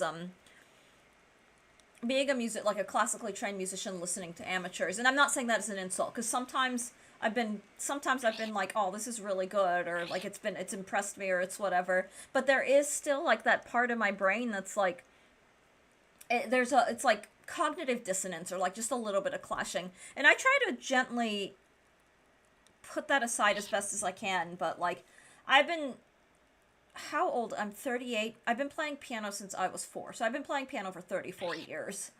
And so it's just, I don't know. That's my world. That is my whole world at this point. I would never try to do stand-up myself. I make my friends laugh, and that's good enough for me. Aww. Chat thinks I'm funny sometimes, but I'm saying that to my chat. Like, talking about chat in the third... Anyway. I don't know. I'm not a comedian. God, I'm not a comedian at all. One time I told a chat during Marbles that they could mix it up if they send bits, and I got called paid chatter. I would not mind doing something like Marble. I don't know how Marbles works. I think I have to buy the game. I think that's how that works. But I would actually be open to doing Marbles. The thing is, I don't think I'd have a gimmick either. But I think Marbles on stream here would be just hilarious. I do writing as a hobby. People can leave me alone. Aw. Well, it's good that you write, though. It's good that you write. A lot of people who want to be writers don't set time for writing, and that's not good. One time I told a chat during Marbles that they could mix it up with I'm the same way. I think I'm a general funny person, but stand-up, I don't think I could do. Aw. Booties, I think you're hilarious, for what it's worth. Alex, same to you. I think you're both really funny. But, like, Booty's sense of humor is the kind where I just, like, read a message, just stop for, like, 10 seconds, and then just, like, the laugh, like, guffaw like a maniac. I think my favorite Booty's humor is when it starts to get, into the, like, feet and armpit. I mean, it's everything, but, like, I'm just thinking of certain chat messages in various communities that I've read from you Booties that were just... Actually, I don't really write much anymore. I just game. Aw, nothing wrong with that. I want to write about my experience with all the Hazel-like games and never got around to... Oh, I hope you're able to find time. I just save all my VODs with Nove. Aw, that's sweet, though. I was that first-time chatter. Wait, Hang on, I think I missed a message. I was in a chat yesterday, and some guy first-time chatted a paragraph about how much he liked the streamer, and the entire chat roasted him. Okay, not gonna lie, guys. There are some communities where there are people clearly who... I'm speaking very generally, but because I don't want to mention anything by name or anything, but like where the chats simp hard for the streamers. And I'm not gonna lie, sometimes I have to like... so I usually watch stream on my mobile, But I have to put my phone down and just walk away, laugh hysterically, cringe internally, and then go back. But it's also kind of like the shit show, like the dumpster fire you can't look away from, where it's like the simping is so real that it's just kind of funny. That's being called well adjusted. The best stand-ups will tell you that the funniest people they know are regular guys who don't feel the need for adoration from strangers. Aw, big sleep. Yeah. Please mention names. Jardy LaFarty. You can just say the Crystalios channel. It's okay. I don't think I have Sims. I don't think I have Sims. That's so uncomfortable. A little bit. Every now and then I'll have someone call me like sweetheart, or like there's a YouTube chatter who comes in and is like, hello there, beautiful or pretty. I kind of just ignore it. I'm like, yeah, whatever. That's about the most that I've gotten. We aren't simps. Are you simps? I just see you as like the chat that hangs out with me, and we used to be. Aw, I don't think I'd call anyone in my chat simps. I don't know. I don't think. Could you? No, I don't. I guess when I think, I'm thinking of like certain types of chatters that get very like love bomby, where it's like, oh, this is like coming on really strong. And I don't really get that from anyone. The thing is, we're all kind of like, I don't know, maybe I'm a chat simp. I'm just kidding. But like, I get very fond, like, I'll make cheese, I'll do cheesy, like, sappy, like, you guys are great. And then I'll like genuinely like mean it. It's one of the few professions where you can get consistently better with time, regardless of talent or inspiration. But those first few years can be rough, though. Yeah. What's your opinion on things like hun, sweetheart, babe, darling? But it's like a regional thing they call everyone. Okay, so booties, having lived in the South for the majority of my life, it depends on who is saying it and how they're saying it. I don't mind that. I don't mind it. I actually think it can be really sweet. It kind of depends on the person, but I remember I think I went to like, I want to say the dentist, and my hygienist constantly calls me like honey or sweetheart. And then she backpedaled and she's like, oh, I just want you to know that this is just what I say. And I'm like, I love it though. It's sweet. It's very friendly. You're making, something that could be very uncomfortable, like very sweet. Like, I don't know. But I respond to, like, I'm an affection person. Like, I am a, like, heart on my sleeve kind of person. So I actually, I don't know. I actually I can find it like pretty endearing. You only have 2 simps in your chat. I'll let everyone's imagination run wild. Oh, that's funny. Let me scroll back up. I don't know. Some go the opposite direction in terms of talent. I only accept it from you. I meme. Oh, Alex, you're fine. I figured that you were just playing. But yeah, booties. Yeah, I don't think like, because the thing is, you're right that there are, like, some people culturally are just gonna be affectionate. And for me, I try to read the intention. Like, if someone is like creeping, that's one thing, but half the time people are just trying to be nice. Like, I don't know. I try to meet people where they are as much as I can. I like the 2 simps in chat thing. Who are the simps, guys? Hi, beautiful streamer. That would shows Toaster Fate for chance. One day I will get banned for shit talking like that. Not in my stream. My stream, that's more likely to, I'd make you VIP, but I think you're already VIP. There's no chance you ever get banned before me. Hey, baby! Like when British women call me flower. Yeah, sweet if it comes from an old lady that you just helped in the grocery store. Creepy when it's your middle-aged male Uber driver. Oh, Jats, the weird thing is I've been called, like, sweetheart by, like, middle-aged men, and I still don't, I mean, I don't know. I don't know. I don't know. It depends. Hey, Sugar Snook!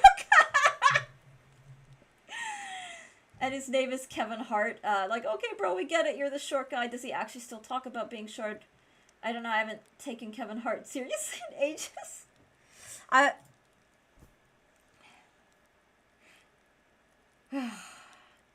Kevin Hart is comedy for fat 50-year-old moms. That explains why I find Kevin Hart hilarious, Lex. Lex, welcome in. Kevin Fart. Yeah, it's not a guarantee, but like with music, a lot of people need to be inspired. Well, with stand-up, you build off experience. Yeah, I would argue, though, Big Sleep, that music, you need a lot of practice as well. Because a lot of people are like, oh, I'm so inspired. They pick up their guitar and then jerk off for 2 hours and call it a concert. And I'm just sitting here like, what the fuck was that? Oh, stand up, I thought you were talking about streamers. It's why I made my comment. We're spilling tea. Rakukavari, welcome in. I can't remember. Hi, Rakukavari. I do that in my room every Sunday. How do you jerk off a guitar? I mean, it's a vibe. I wouldn't do it in public personally, but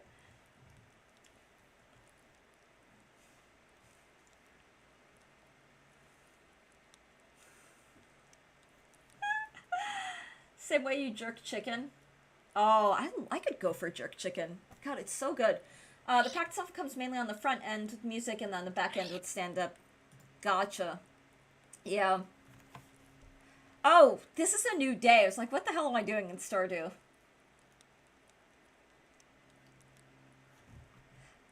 But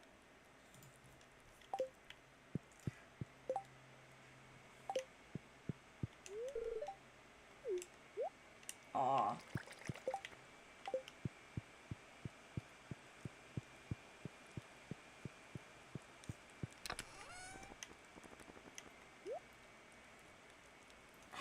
The reason I don't think I could do stand-up is not because of the public speaking. I have no problem with that. It's the actual writing. Like I mentioned earlier, the funniest moments are just spontaneous things I say. Aww.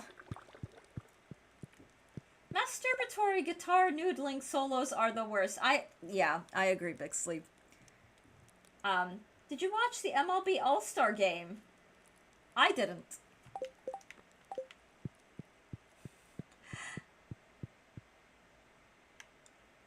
No one cares about MLB during the World Cup. Aww.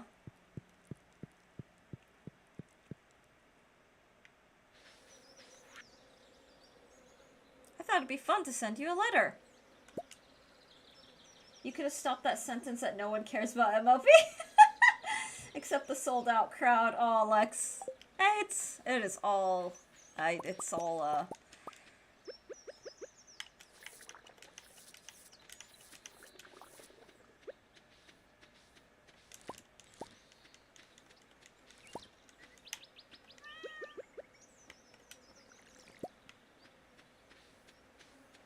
oh, the World Cup posers are insufferable. Okay, Lex, how do you support the MLB? Oh, no. Oh, my God. Lex, you are,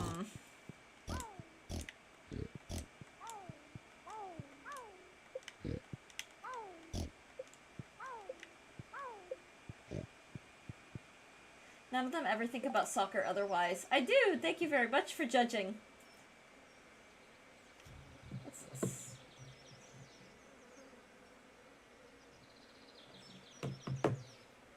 And it's football!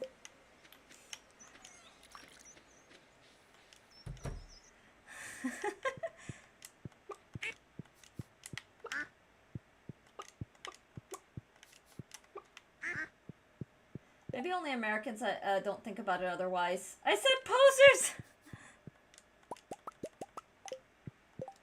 Actually, it's football.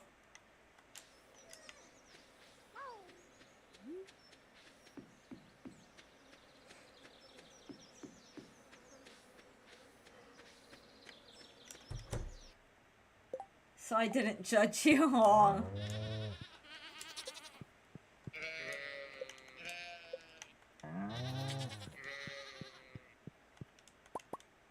Oh, Rakukavari, look, I got you your Jippa. Wait, where is Jippa? There he is. He's this cute little, chubby little sheep. Jippa the sheepy.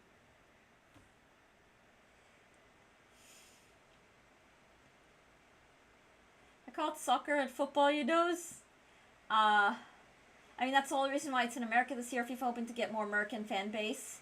Some comics are better on podcasts and or in improvised moments. The planned structure stuff on stage fails, but the banter showcases their wit more clearly. Let me know next time oh, the set. Yeah. I remember in my, like, particularly snobby, pretentious German language days, reading all the articles where, like, mainstream German publication was going to get rid of the set. in favor of just writing two S's. And I remember just being very sad. And I remember my German instructor being like, like the Fraktur's was eliminated in favor of like modern Roman print. This is just, one of these things. I'm like, no, you have to be like purist, like German language purist, which makes me sound very... I'm not even going to get into that can of worms, but I was just like, yes, yeah, I agree, booties. And it was more just like for mainstream printing, so like news printing, modern books, that kind of thing, that it was just going to be pulled away in favor of like this was like a decade and a half ago. I don't know. This year, it's also called the Baseball WC. Venezuela got their first one. Oh, I didn't know that, Lex. I feel like, I don't know. I watched the Youth MLB, or whatever it's called, upsetting USA.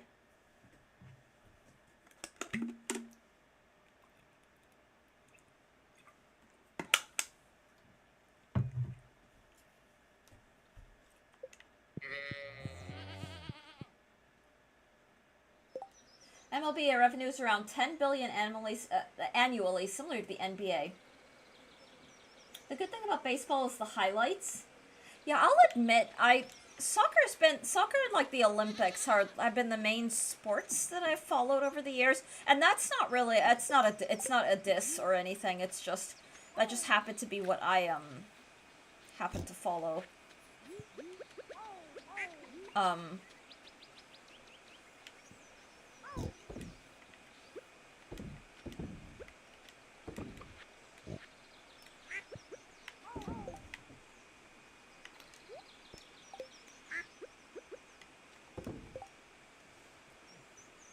As far as I know, there's no World Cup for youth, but there is the Little League World Series. Aw.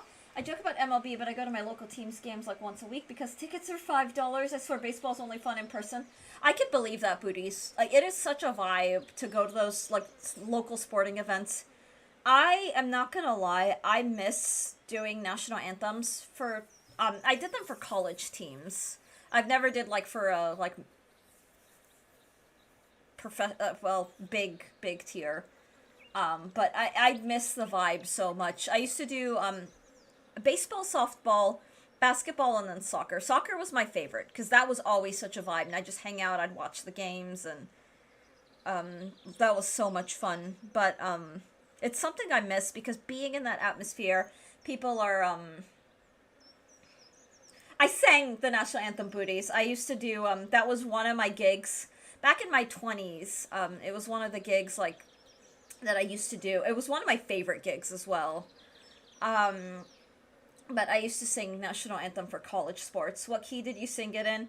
Oh, I mixed it up. It depended on how I felt that day, but honestly, Alex, you're gonna hate this. I used to usually do it in D flat, so a third above, like the B flat, the default key. Just because I had the range for it. That's it, Sailor. Oh, it was just, I'd go, I'm not gonna lie, booties, I wasn't super ornamental. The only ornament I would take is on the land of the free, I'd go up to the high note, like the high tonic. Baseball seems only fun in person because its strategy is intricate and complicated. Without that nuance, it just seems random. Aw. Plus, my local team is called High Point Rockers, and our logo is rocking chair. The mascot is a rocking horse. That's so sweet. I respect it. Aw. Yeah, and for me, it's also, I'm a soprano.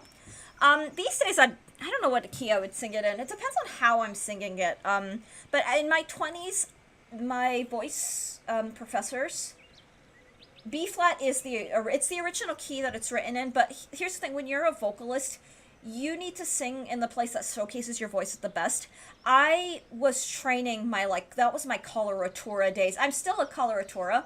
I am still a coloratura, but I was only working on the high notes, like the high part of my range, because I did a lot of alto singing in my choir days, and that meant that I kind of developed some not great habits. And so the way my vocal instructors wanted to fix that was we're only doing the high rep, and then we'll build our way down to the low stuff as the voice ages naturally. What about the Francis Scott key? Do you have perfect pitch? Maybe. I don't kind of give a shit. Like, it's one of those, I can whip out an A out of my ass if I need to. But it's one of those weird, like, So when my husband pulls out the violin, he immediately tunes to that A440, and before he sets the tuner, I'll just like sing the A for him. Um, Crystal downplays her vocal prowess. I don't know about prowess. That's very, very flattering. Um, like that's very flattering. It's just, it's urban. I need to have like a quotes page. Um, I watch Panga sometimes. He can literally point out a note just from hearing it once. Impressive people can do that. I believe Panga is a pianist. It wouldn't. I think he's a pianist, and that pianists. Oh my God. Panga is also he's very intelligent, like very very intelligent. I don't know. I remember I don't watch him as much as I used to back in the day, but he is very very intelligent. A pianist like me. I'm a pianist, but he is a very very smart guy. Back in the day, he kind of downplayed it, but you can kind of tell. Pitch perfect, yeah. Some people have the perfect pitch, like their pitch memory is so strong and they don't even know it. I can't state what I noticed by hearing it, but I can copy it. Yeah, and that's more important for musicians. Perfect pitch is good and all, but being able to match pitch and having relative pitch, meaning if I sing a note and say sing a major sixth above it, the fact if you can do that accurately, that is way more strong. I'm bitch perfect. Rukukaveri, you are my favorite bitch perfect. That's affection. That's not good affection. But that's said with love. My ex was the perfect relative pitch. Jinx kind. No, Rukukaveri is a phenomenal musician. Like in all seriousness, let it be known, like the stuff that you produce, Rukukaveri, is seriously phenomenal. Like that takes skill. Yeah, I could do that since I was a kid. That's important. Lex, I will tell you, as someone who is taught all ages, all skill levels, it's not a skill. Like, it's something I didn't think, because that's innate. Like, I'm a musician. Like, that's innate. But the thing is, there are so many people where it's like you sing a note and they can't match. They have no idea what you're even saying. And I'm like, this is a thing? And having grown up in, like, choirs all my life, surrounded by musicians, by musical people, that was, like, weird to me.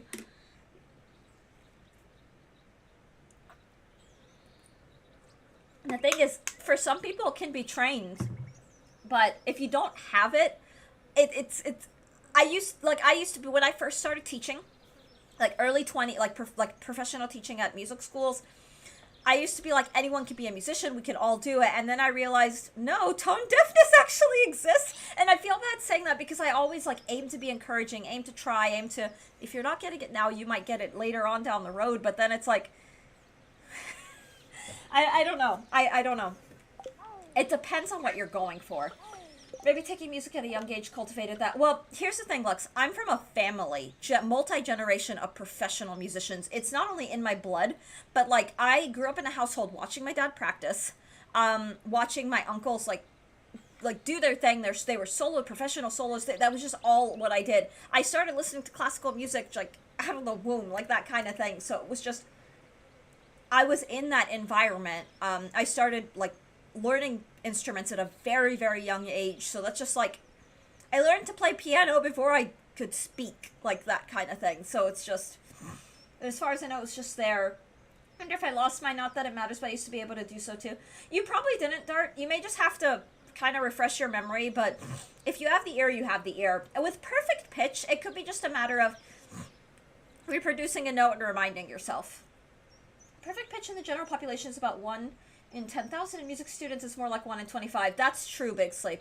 And highly autistic people can be more like 1 in 10, and musicians blind from birth, it can be as high as 1 in 2. And my niece always challenges me. Yeah, it depends. The thing is, you can develop it. You can actually develop perfect pitch as well.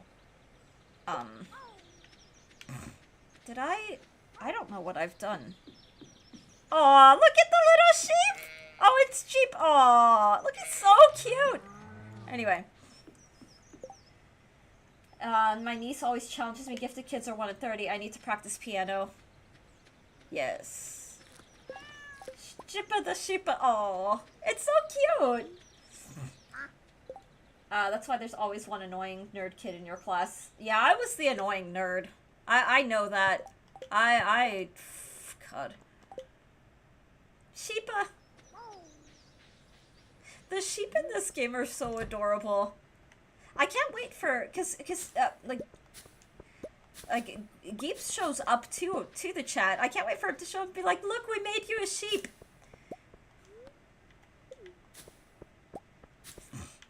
You and me, sis. Aw. Oh, piano is one of the things, that is my, like, top priority. So it's my, forefront.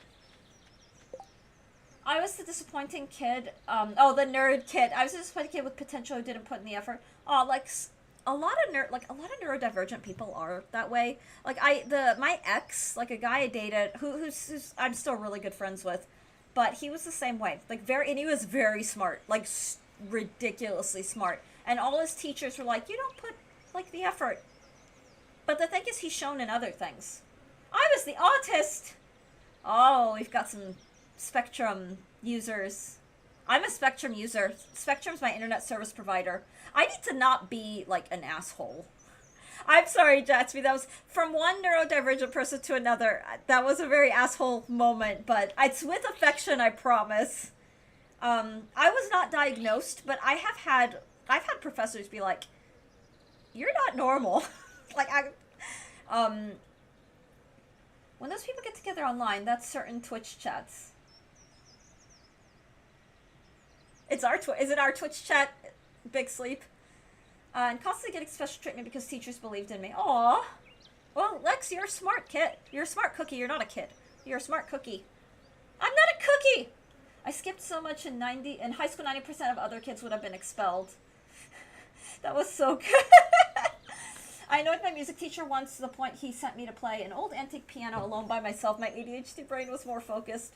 That happens. I got kicked out of my school for bad grades, but they let me back in for my test scores and the promise that I would make up 4 semesters worth of classes. I want a cookie. Me too, booties.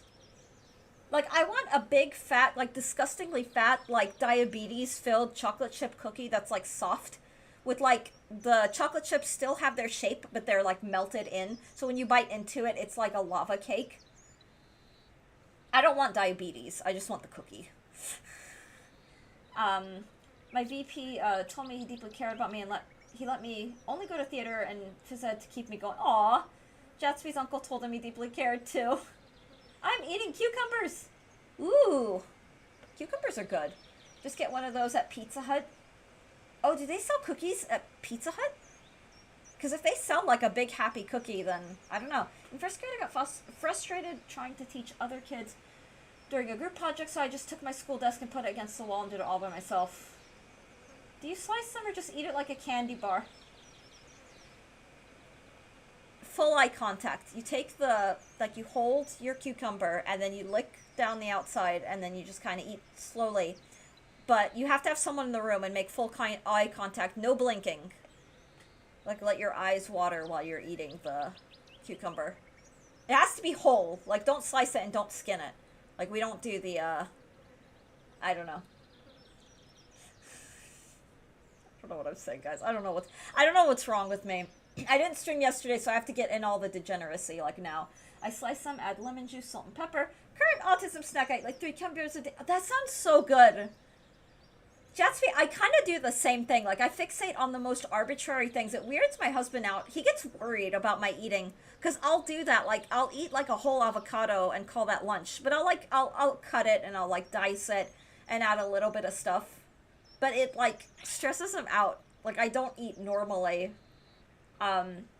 They sell a big, huge cookie that's about 8 inches in diameter, baked. Oh, so it's like a pizza cookie. My wife might smack the shit out of me. Oh, well, if it brings you joy and it's, you know, I don't know, doing everything yourself in a group project to make sure you get a good grade is a rite of passage. That was me too, Lex. I slice them, mix in spinach, sriracha, ooh, salt, pepper, jalapenos, Greek yogurt for snack. That sounds so good, booties. I'm getting so many ideas. And soy sauce, yes. That does sound good. 1 avocado is not lunch. I eat 2 as a snack. It's so filling, though. I have 1 avocado I'm waiting to go ripe so I can eat it. I don't either. I do stuff like that for 2-3 months and not touch it ever again. Yeah, I'm guilty. She eats about as much as a bird. Birds eat 300% their body weight in a day, Alex, because they burn so many, like, flight burns so many calories that they have to eat constantly to sustain themselves. Gifted Gifted kids not trying in school when they aren't being challenged. Yeah. Yeah. Big Sleep, I will admit, like, grade school for me was that way. Like, I breezed through grade school, but I was top of my class. I was just, I don't know, like, top test scorer, top anything. That's why I'm glad I was an engineering major, because that humbled me and taught me how to be a good student, was being an engineering student. I did that during college a lot. My friends said they didn't understand anything in our lecture was saying. Me being me, I always did my own notes and wrote them in a way I would understand. I made a whole class pass their exams in the lecture. Oh my god, yeah, yeah. That was me in my music classes. The music classes were my personal college breeze because they felt so easy. So for me, it's like you have the academic music, which was just a cakewalk. Like everything from like for me after the engineering classes, like those physics requirements, the applied like the engineering, everything else was just a breath of fresh air. But like I'd be sitting in my like music theory classes, and my classmates were like, "I don't understand anything." And I'm like, "How do you not understand?" Like the only way you aren't understanding is if you're not reading the book. Was just how I thought of it. What happened to the block of cheese? Aww. Cheese is good. How do you stop a block of cheese? In 12th grade, I skipped math all year and got 86 on the midterm. Which only solidified my opinion that was a waste of my time. Why did you get auto-modded? Hang on. Oh, it's because you take the cheese, you take your... Why did that get... Oh, I don't want that auto-modded.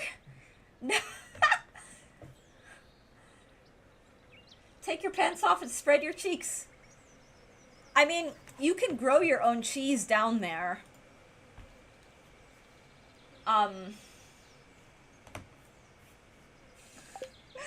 What?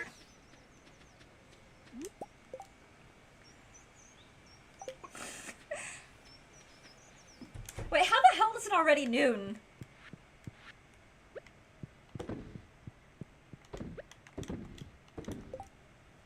She's just exactly. Although, fun fact... So, my husband has never actually experienced or seen dick cheese, but I'll mention all this like dick cheese stuff to him, and he'll have no idea like what dick cheese is or what anything. So he tries to meet me where I am, and is like, "Well, she makes the jokes about it, so I have to as well." But he doesn't actually like know like the dick cheese stuff, and it's really kind of endearing and adorable. Being able to understand and take notes that makes sense to you is a skill unto itself. It is Big Sleep. And you have to acquire, you have to, like, work for it. Crystal's really the biggest huff I'm writer. I know, right? Well, it's because I don't even want to finish this cottage cheese. No, finish your cottage cheese. Dick cheese should not look like cottage cheese for what it's worth. Anyway, it's more like Parmesan. Smell included. Maybe, depending on the source. Anyway, yeah, I don't want dick cheese anymore. Oh, no! Stop. Okay, Lex. Noted. Yeah, I was that nerd. I would go to the library and write my own notes to the point I get called weird. The irony in that is, go ask Dar, she's got the notes. I felt like a dealer with lending my notes. Aww. Oh, you were the cool... See, everyone... I was just the bullied kid. I was the... She's the nerd, but nobody approach her. You just make fun of her. Which, I don't know. It's, I guess, valid.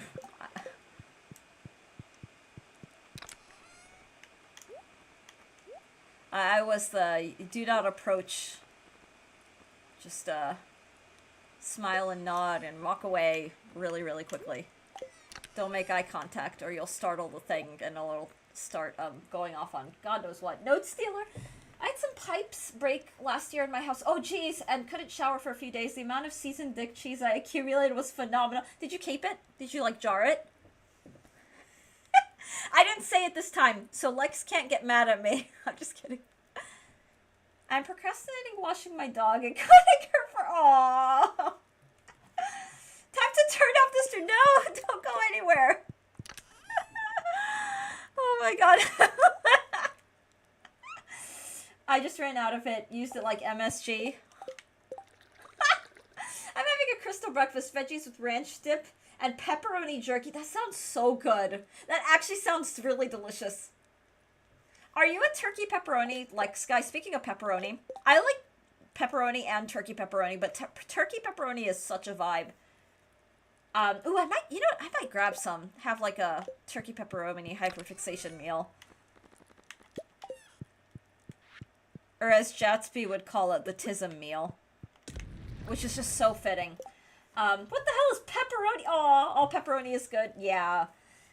Now I try to be nice even if I get called weird or whatever. It just feels like I help someone. That's really sweet, Dart. That's so sweet. Pork or beef or turkey? Meat, like salami. Not that weird. It's like thinly cut too, and when you cook it, it like crisps. Depending on how it's made.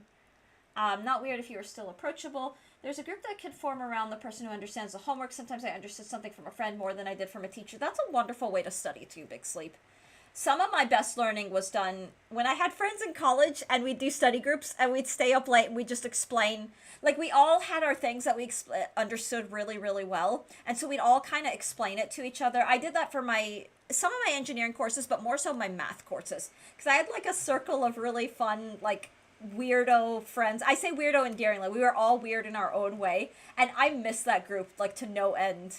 Because that was the group I could be fully my most nonsensical and my most weirdest, and found I'm being met halfway with the weird, and it was very joyful. And so I really, really love that.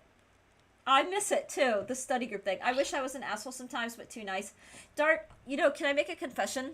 Maybe it's the Mercury retrograde, but this period, I've been thinking about, like, all the times when people have been really, like, mean to me, and I'm like, why didn't I stand up for myself? Why did I just let it happen? Like, why did I take it and then just sit and cry all day? Like, that crying time could have been, like, practice time, or could have been, I mean, I don't know. I say that kind of with a sense of humor, but I feel that is what I'm saying. I put oil and seasoning on the salami and nuke them in the oven so it yes! Yes, that is the way to do it, booties. Like, I love a good, like, it's almost like salami chips. Chup and char, being nice is good too. It is. I know this is gonna be really weird. Every now and then I do, the people who bully, because they weren't like playground bullies, like, it wasn't like playful. The funny thing is, I tend to be okay with playful bully. Like, I'm not gonna say play, it's like teasing. Like, teasing I've always been okay with.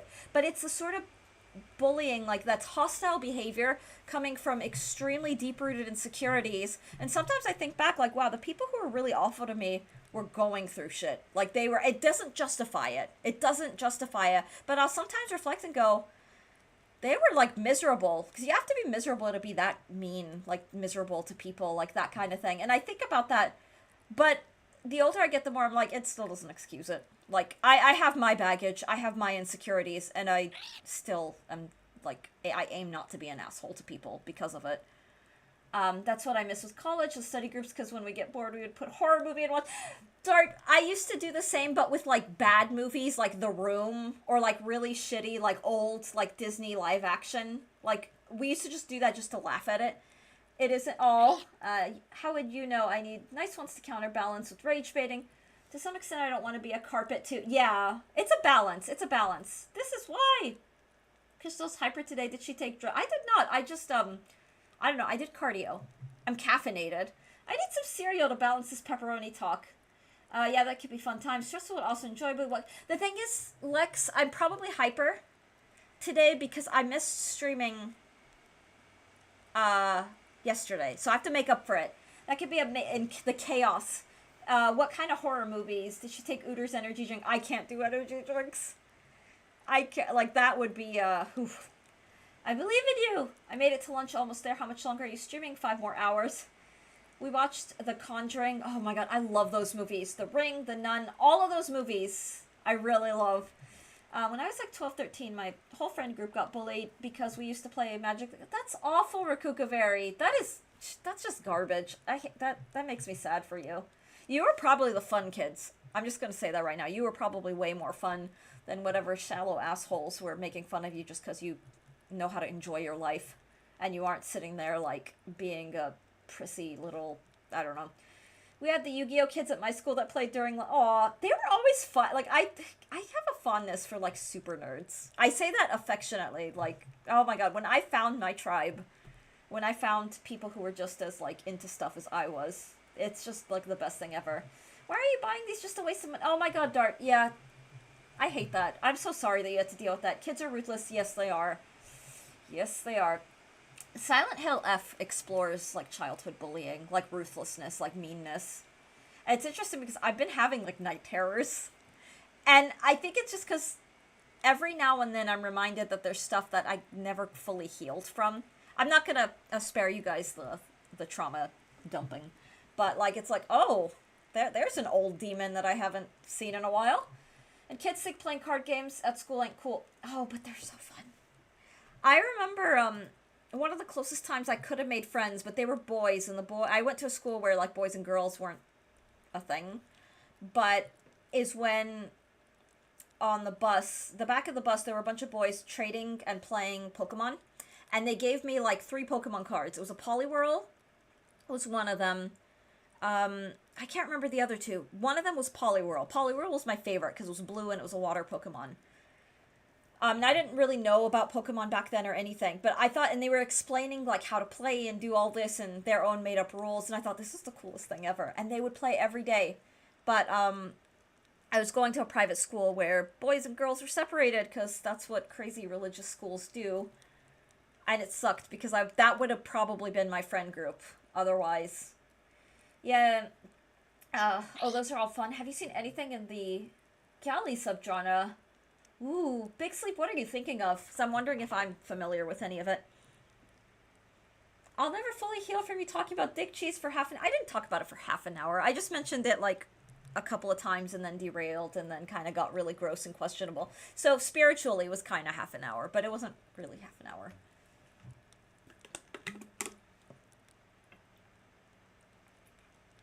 I wish it could have been a full hour. My voice is getting so raw. I'll be right back, guys. I need the bathroom. Wow, this day has gone on for over half an hour. How about a dick cheese stream? Do you want me to go live tomorrow and be like, it's dick cheese time? I'll be right back. I will, oh dear God.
Alright, guys. Thank you for waiting. Let's see the nonsense. Oh dear God, chat is really popping off. Hang on, I gotta scroll back up. TMI, bro. Yes. Dick cheese o'clock. Oh my God. Hitchcock film, kind of. Oh, okay. Dart, did you eat any more Caribbean food? Dr. Uger, welcome in. Wow, Dr. Uger, what brilliant time.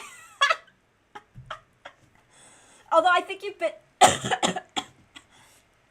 I'm back. Dick cheese is alright, not as good as duck butter. Urban Dictionary that... I actually don't know what duck butter is. Oh boy, religious schools are absolute shit, Crystal. Rukukaver, yeah, I don't have a problem with religion or religious, like, I won't get into that, because that is one of those contested topics that I don't want to start into, but I did religious school for 4 years and hated it, like, so much.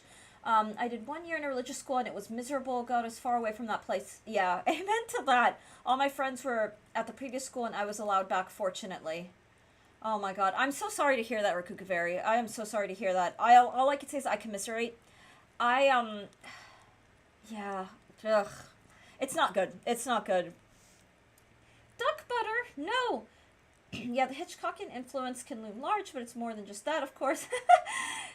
I got a huff from Dr. Ogre. That feels like I've succeeded in life. Getting to huff farm Dr. Ogre is such an honor. No, I didn't. Sadly, I want to though. If you have any recommendation, I will look into them. Excuse me. Yay! Anyway, wow, it's only 11 a.m. What the hell am I doing? What the hell have I been doing? What have I done? Come to think of it, I don't even know what I've done today in game day.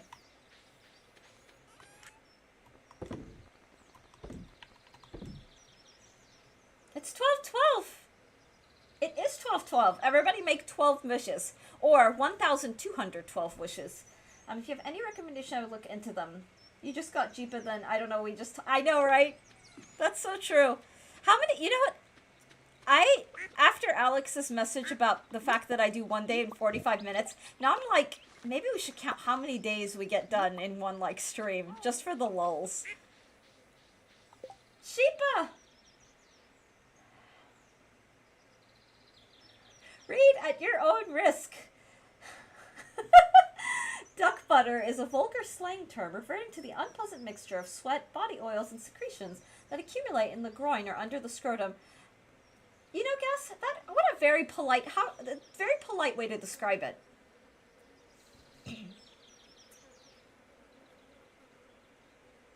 Oh, Italian jello. It's Italian for yellow. It's a singular. Yeah. So here's the thing. When you're reading stuff, like, depending on the language, there's always things. But yeah, no, I'm familiar. A reference to the yellow covered up pulp detective novels that inspired them. That's pretty brilliant. I wouldn't call them unpleasant. Oh, that's so great. Ooh, let's go crack these geodes. I think I've done everything at this point. I don't even remember what the fuck I've done on this in-game day. Did we do did we go in here? Okay, we did clearly. What's this emote? I only see the letter A. It's A! I know that started when the Dick Cheese conversation started. No, it started with the A thing. Why? It's so funny how we can go from, like, wholesome to just crass and degenerate and just, like, straight up nasty. Like the, I don't know, the flipping of a coin. Maybe we should flip a coin for, like, how crass and disgusting are we gonna be today? Like, what if we flipped on that? It's like heads, it's like wholesome only. Tails, it's, I don't know, ass only. Basically the Japanese version of Surskit, the voice says, ah, so it was named like that.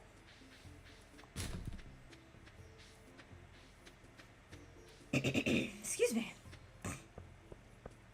I'm kind of kidding. I prefer the derail, like the chaos of you never know what's about to happen or what's going to be said or done or, I mean, I don't know.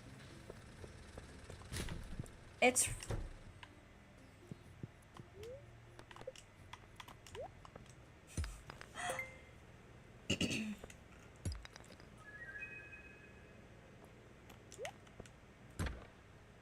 The heck?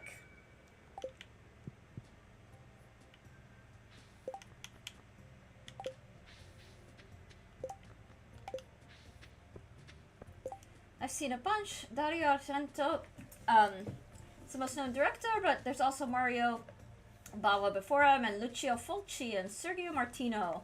Both made, or Sergio, if we're going by the Italian. Both made classics as well. Mario!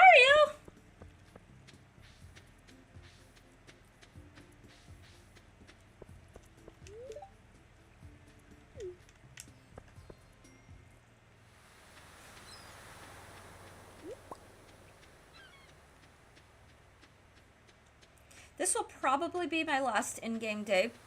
I need to rest the voice so that I can actually practice later in the afternoon.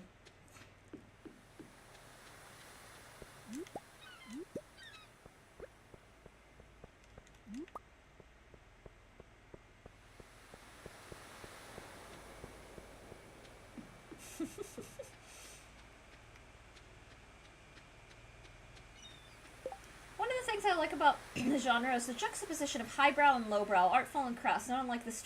Oh, Big Sleep, I love that. I'm the same way with my like literature and art. The combination of like something that can be both degenerate and like very degenerate and crass, but also be very highbrow, as you put it. I think is pretty dang fantastic. And now you've piqued my interests too.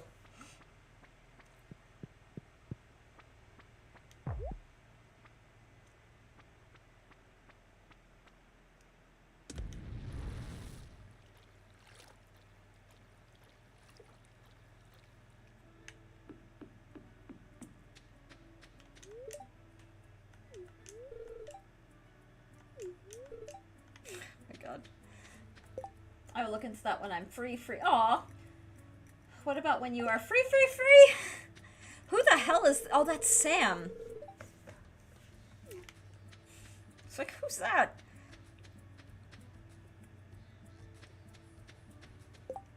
Oh, it'll be 3x3. 3x3, 3x3.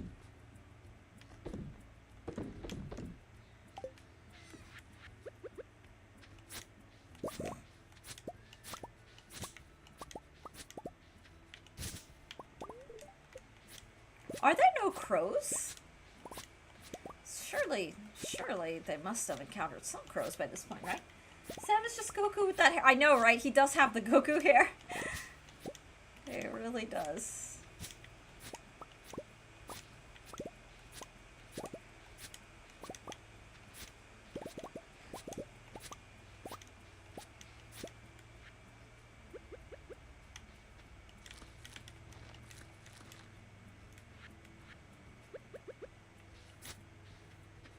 Oh, I already did that. Yeah, they're trashy fun, but the cinematography can be quite gorgeous. Lots of vivid colors. Oh, that sounds so fun. That sounds very, very tempting. Like to check out, I mean. I should make... For how often we do discuss, sometimes critically, sometimes just, hey, we vibed and enjoy this. I should make like a film and media sub-channel. I'll have to remind myself to do that, because it'd be really fun to have, just a place where we could put all of these and just recommend or not recommend, or, I think that would be a really lovely thing.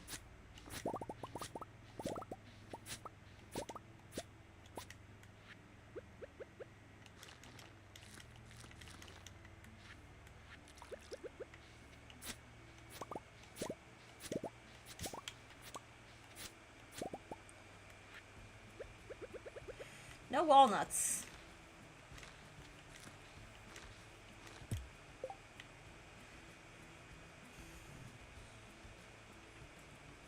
Go, can confirm Big Sleep knows what he's talking about. I've checked them out and it's amazing. Good to know. Goku's a farmer, which makes it funny. I do like a good thriller movie compared to horror ones. Helped lead to the slasher films of the 80s and inspired more famous directors like Brian De Palma and Tarantino. Ooh. Okay, now I wish I'd taken notes. So, like, the Giallo. I'm gonna... okay.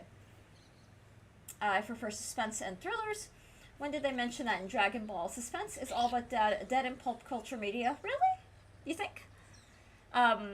That's a genuine curiosity, not a... I'm not being contrarian. It's a... I'd be curious to hear your thoughts on that. Oh yeah, psychological thriller, especially for me, where you create the scares in your own... Psychological thriller and psychological horror are some of my favorite. Because you're right, it's all... When a writer can conceptualize that and get you to essentially scare yourself, that is pretty powerful. And it's the stuff that lasts. Like, you know, throwing in a boogeyman and calling that scary is one thing. But throwing in the idea of, like a metaphorical boogeyman is a whole other level. And that's a simplification, but yeah, it's powerful when done right. I love that genre, but I also love campy cheap jump. Yes! Yeah, we like our good, like, campy B-rated horror as well. Him stopping the bullet was a nice note. Not to the old DB series. It's a dead art. Only Indian foreign stuff use it well. Not fair enough. Fair. That is valid. Or makes sense. No, I'm gonna pay a visit to this parrot. Be like, hey parrot, we're gonna have a talk.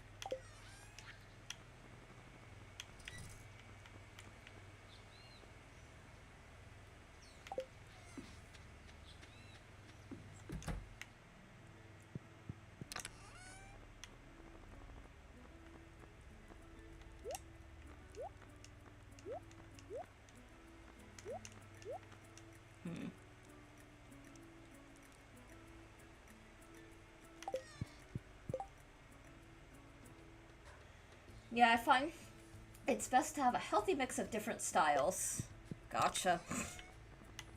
It is fascinating. Let me see. I think I left the slingshot in here somewhere. Yep. I'm gonna leave that alone for now.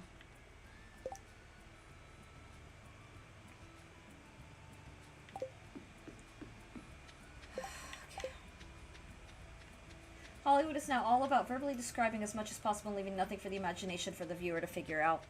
Yeah, I can understand that, Lux. I can understand that. That's, objectively, that kind of thing is very lazy writing. Then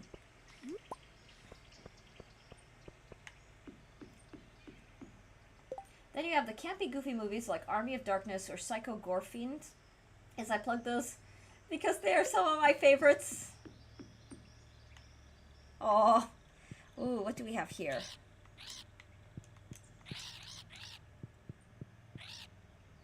Wait, what? Two buried in Pirate's Cove? Where the hell is the Pirate's Cove?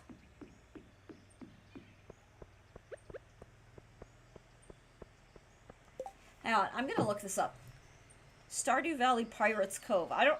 It's somewhere on this island. I think I know where it is, but...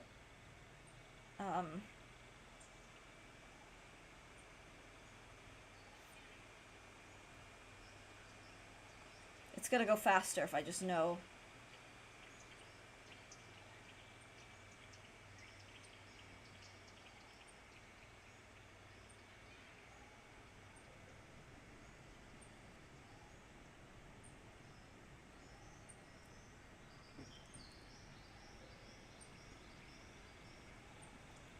What the hell? Where is the Pirate's Cove?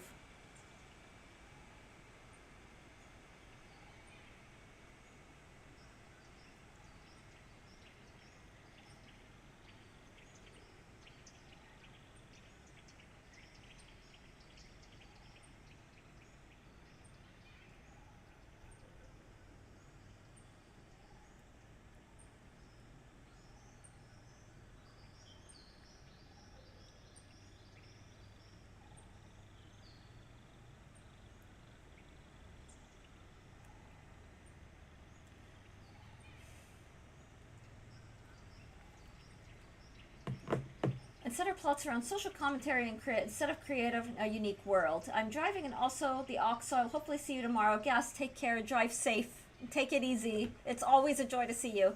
Wait, Psycho Gorman or a different one? Don't know how to challenge your characters, just steal problems from IRL easy. Yeah, I have a commentary, a bit of a hot take on a movie I did objectively like that did exactly what you're describing, Lex.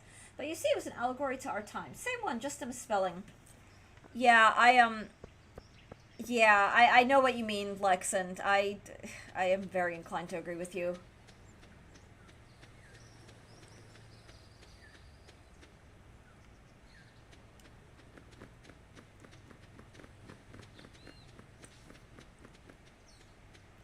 Is this the Pirate's Cove?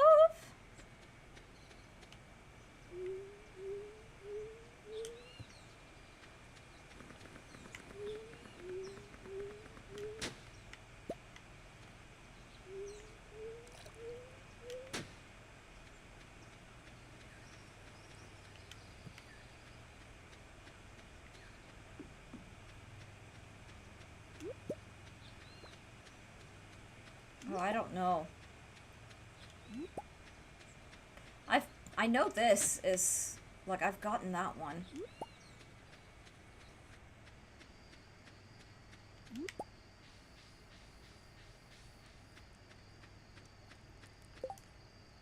Care to say which movie? Big Bonanza 13. I enjoy analyzing enjoyable but flawed films like that. This chat is bald glorp. So I'm gonna acknowledge that this is a hot take because everybody loved this, but I thought it was a little too put on. The movie is Barbie that came out around when Oppenheimer came out. I thought it was a phenomenal movie. I absolutely enjoyed it, but the monologue about like the state of like the world and what it means to like be a woman in this day and age, it was delivered beautifully and talks about very real things. It felt a little too forced for my liking. From a craft of writing, I'm not talking about the message behind it, but just from a craft of writing perspective, I thought it was a little cringy how forced it was, if I'm being real. It felt very like we're just throwing this in for the sympathy posts, the social media, like, oh, people are gonna love this because everyone has this take. This chat is bold. Glorp. Section rat, welcome in. I had the same opinion. They probably had no choice. It wasn't as authentic as the first 12. I agree. Studio made them do it for sure. Yeah, because it also came out of nowhere. Like, so some of the film does describe, like, femininity and what it means to be a woman and all that, whatever. But the way that they did, like, she described issues that never came up in the movie and never came up again, and that felt a little forced to me. But yeah, the movie was great. I loved that movie a lot. And my husband enjoyed it, too. The Barbie, I'm so glad he liked it. Cutscene! Look, we're, like, eventing. Aw, look at he's kicking his feet. Gosling was amazing. God, he was phenomenal. Margot Robbie was Robbie, was pretty fantastic. But yeah, Ryan Gosling was just so funny. He was great. What was the speech about? It was just like a rant. It was like someone's social media rant. What the heck? Hang on, I have never seen this before. Look at Crowfus, he's so cute! I'm sorry, I've never seen this before. Oh, he's so happy. What the hell is this thing? Oh, so adorable. Aww. It was basically the upshot, Alex, it was venting. It was a very relatable, like, about how hard it is to be a woman in the modern day. Generic female oppression, it was all true, but completely unrelated to play. Yeah. And it was beautiful. It was like, oh, okay, I can relate, but it was like, why the hell is this in this movie? If it were introduced in a way that actually made sense, it would have been profound, but they thought it was a more profound moment than it actually wasn't. It just, as far as craft of writing, I don't know. That, for me, felt like virtue signaling more than, like, a genuine, we're trying to make social commentary. It was lazy writing, effectively. And I'm not, like, I don't know.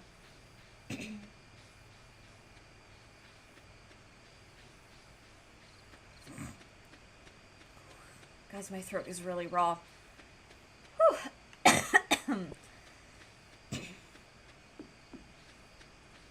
I did not even feel the time go by. This was great. Was it man bad? No, thankfully no. It wasn't man-hating. But it was a little woe is me, which is just kind of like, okay.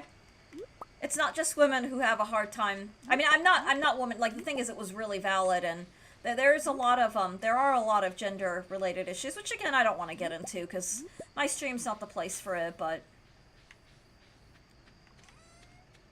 the only related part was about how women never had a choice in the movie. It was about her taking control. Yes, I would agree with that analysis.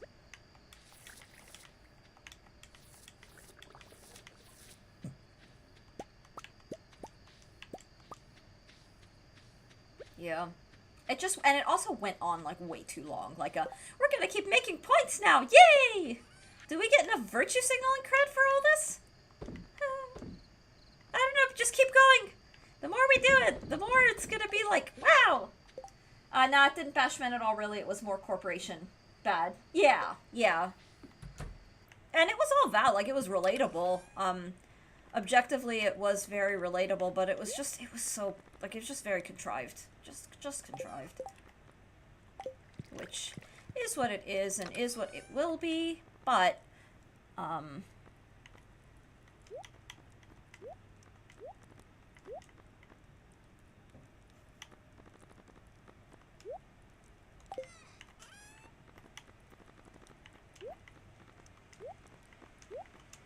try hard is not a good look for fiction in general. If you have to try too hard or you're trying too hard to be like, I'm a social justice warrior, or whatever. Maybe social justice warrior isn't the best word because that term is very loaded on the internet, but it's the same, it's the spirit of that. Like, look at me, I'm so good. I never watched the movie. I don't really watch movies. It was sympathetic. The movie was beautifully sympathetic to men. Yeah, that was something. I think that's why my husband really liked it. Is that it was there? There is like the sort of feminist. I use this clinically. The term clinically. The term feminist clinically. It had the feminist subtext and undertones, but it was also very men have it pretty bad too. Because like Ryan Gosling played the role of Ken, and Ken's character goes on this tremendous journey, and there's all this stuff, and it's kind of it's very gentle. It's very, very gentle, which is refreshing. That is it was very beautifully refreshing. Displayed Ken as being forced into something he didn't want and got mocked for trying. Yes, yeah. And his role was very comic, but you're right, Lex, that, you're right that it does Ken's role was very beautiful. And even in the comedy, it managed to be something deeper than you would think. That was, oh my god, that was chef's kiss good. Like, that's what made the movie, like, really, it was nuanced. It wasn't just, women have it hard and men have it easy. It was, no, we all kind of have it bad. And really, really strict gender roles and societal gender roles are at play. And what if we loosen them? Or, what if we let Ken be himself in his own way without being made fun of? Or, I've never seen it, but I've heard nothing but good things. Oh, Booties, if you ever watch it, I would love to hear your thoughts on it. I also hope that you enjoy it. It's a delightful movie. It's funny and emotional. It's fun, but not shallow. So it's a lovely movie. And it's nostalgia. For any of us who liked Barbies, myself included, it's very nostalgic. Whereas Barbie wasn't mocked, but simply wasn't taken seriously when she tried to do better and find herself. It was really good. If you enjoy subtext, it was a goldmine. Yes, I agree with Lex. Completely. Lex, it makes me happy that you liked the Barbie movie. Like, that's like an unexpected surprise that just like, aw. It had great fan service. It did. Like, some of the nostalgic, like, Barbie, the older Barbies that appeared. I was hoping that the Generation Girls were like the Y2K Barbies. I loved them. I could not afford to collect them all, but I had a few. And I don't know where to get them. Like, I don't know where my original set are. Like, I loved I love the characters. I remember reading the chapter books when I was younger. It was so, I don't know. It was great. The Generation Girls did not appear in the film, but it's fine, because a lot of other, like, classic Barbies, including Pregnant Barbie, actually appeared, which was really funny. I did see a lot of women bitching that Ryan Gosling won Best Support. Yeah, people did, but the thing, I agree with Lex, he earned it. He did phenomenal. And his role was underrated how deep and profound it was. Because he was like the comic, like the buffo character, but he had a really sympathetic line, like character and character growth. Best part of the movie was Gosling. Aw, I don't know if I have a best. Margot was very good too, but Gosling was just a beast. Yeah, they were both phenomenal. They were both wonderful. I mean, I get where it comes from. I don't agree with the bitching about Ryan Gosling winning, but I understand. Like, social climate, this is a woman from movie, and they gave, like, I can't get behind that. Like, Gosling did great. It's just whatever. I had original Barbie dolls, books, whatever, merchandise. Yeah, gifted to me, but I love my books too much. My family thought there was an issue with me for not liking girly things. There's nothing wrong with that. There is nothing wrong with that, Dart. And I get that, yeah. That role seems hard to do well for a movie like that. I agree. Ken had a bunch of deep one-liners. He did. And he had, like, really goofy one-liners, too. They hid it behind the stupid... Yeah. No, Lex... I like talking film with you. Because you're very deep, very insightful. It's like, oh, that's Lex being very profound and thoughtful and... You guys are great. All of you, seriously. This was so much fun. I need to go rest my voice. Oh my god, I need to rest my voice. Because I'm a pro. You're brilliant. You're quite brilliant. But you all are a joy. I'm not simping on chat, but you all are seriously a joy to talk to. I'm glad the those of you who are here and who are just like in part of the vibe and the regular. I like our, people who can only make that's. I'm not making a comment on people who can't make it every day, but you guys are seriously great, and I really do get to like. I look forward to streaming just because I know that. I don't know how to explain it. Like, the conversations are so fantastic, and I look forward to, like, what are we going to talk about today, or what are we going to vibe, and I hope so after 7 years of training. First chat simp ever. One day or every day is a good time. I agree, booties. And I'm not one of those people, like, there are people who used to be regulars from years ago who I haven't seen in a long time, and I miss them, but I'm not going to, there's never an expectation, but it's just more of a getting to hang out and have these, and I appreciate you all. Good film club, stand-up chat, smegma discussion, here at the... I know, right? Yeah, we go from, like, really profoundly deep to just straight-up disgusting. Like, vomit-inducing, like, puke in your mouth disgusting. And it's just... I'm here for this. I'm here for this.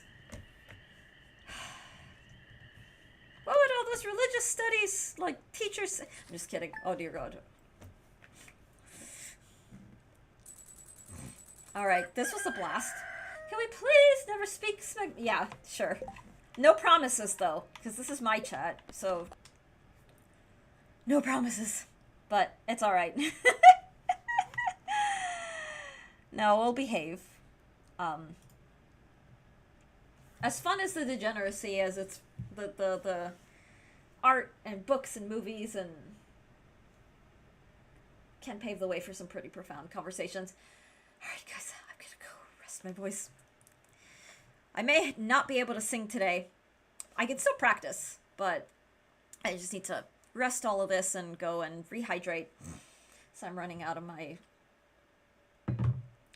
But thank you all so much for watching. Where the hell is OBS? Just kidding. Where did it go? Oh my god. Okay. Yeah, you guys are great. Take care, and I will, I'm hoping no issues arise tomorrow. Like, I just want to stream normally and have no internet issues, no whatever. But, we'll see. But we'll stream again tomorrow, and it should be a good time. And I really and truly look forward to it. Rest up. Lex, thank you. Thank you. I look forward to geeking out more with you. I really do. Alright, guys, I am out.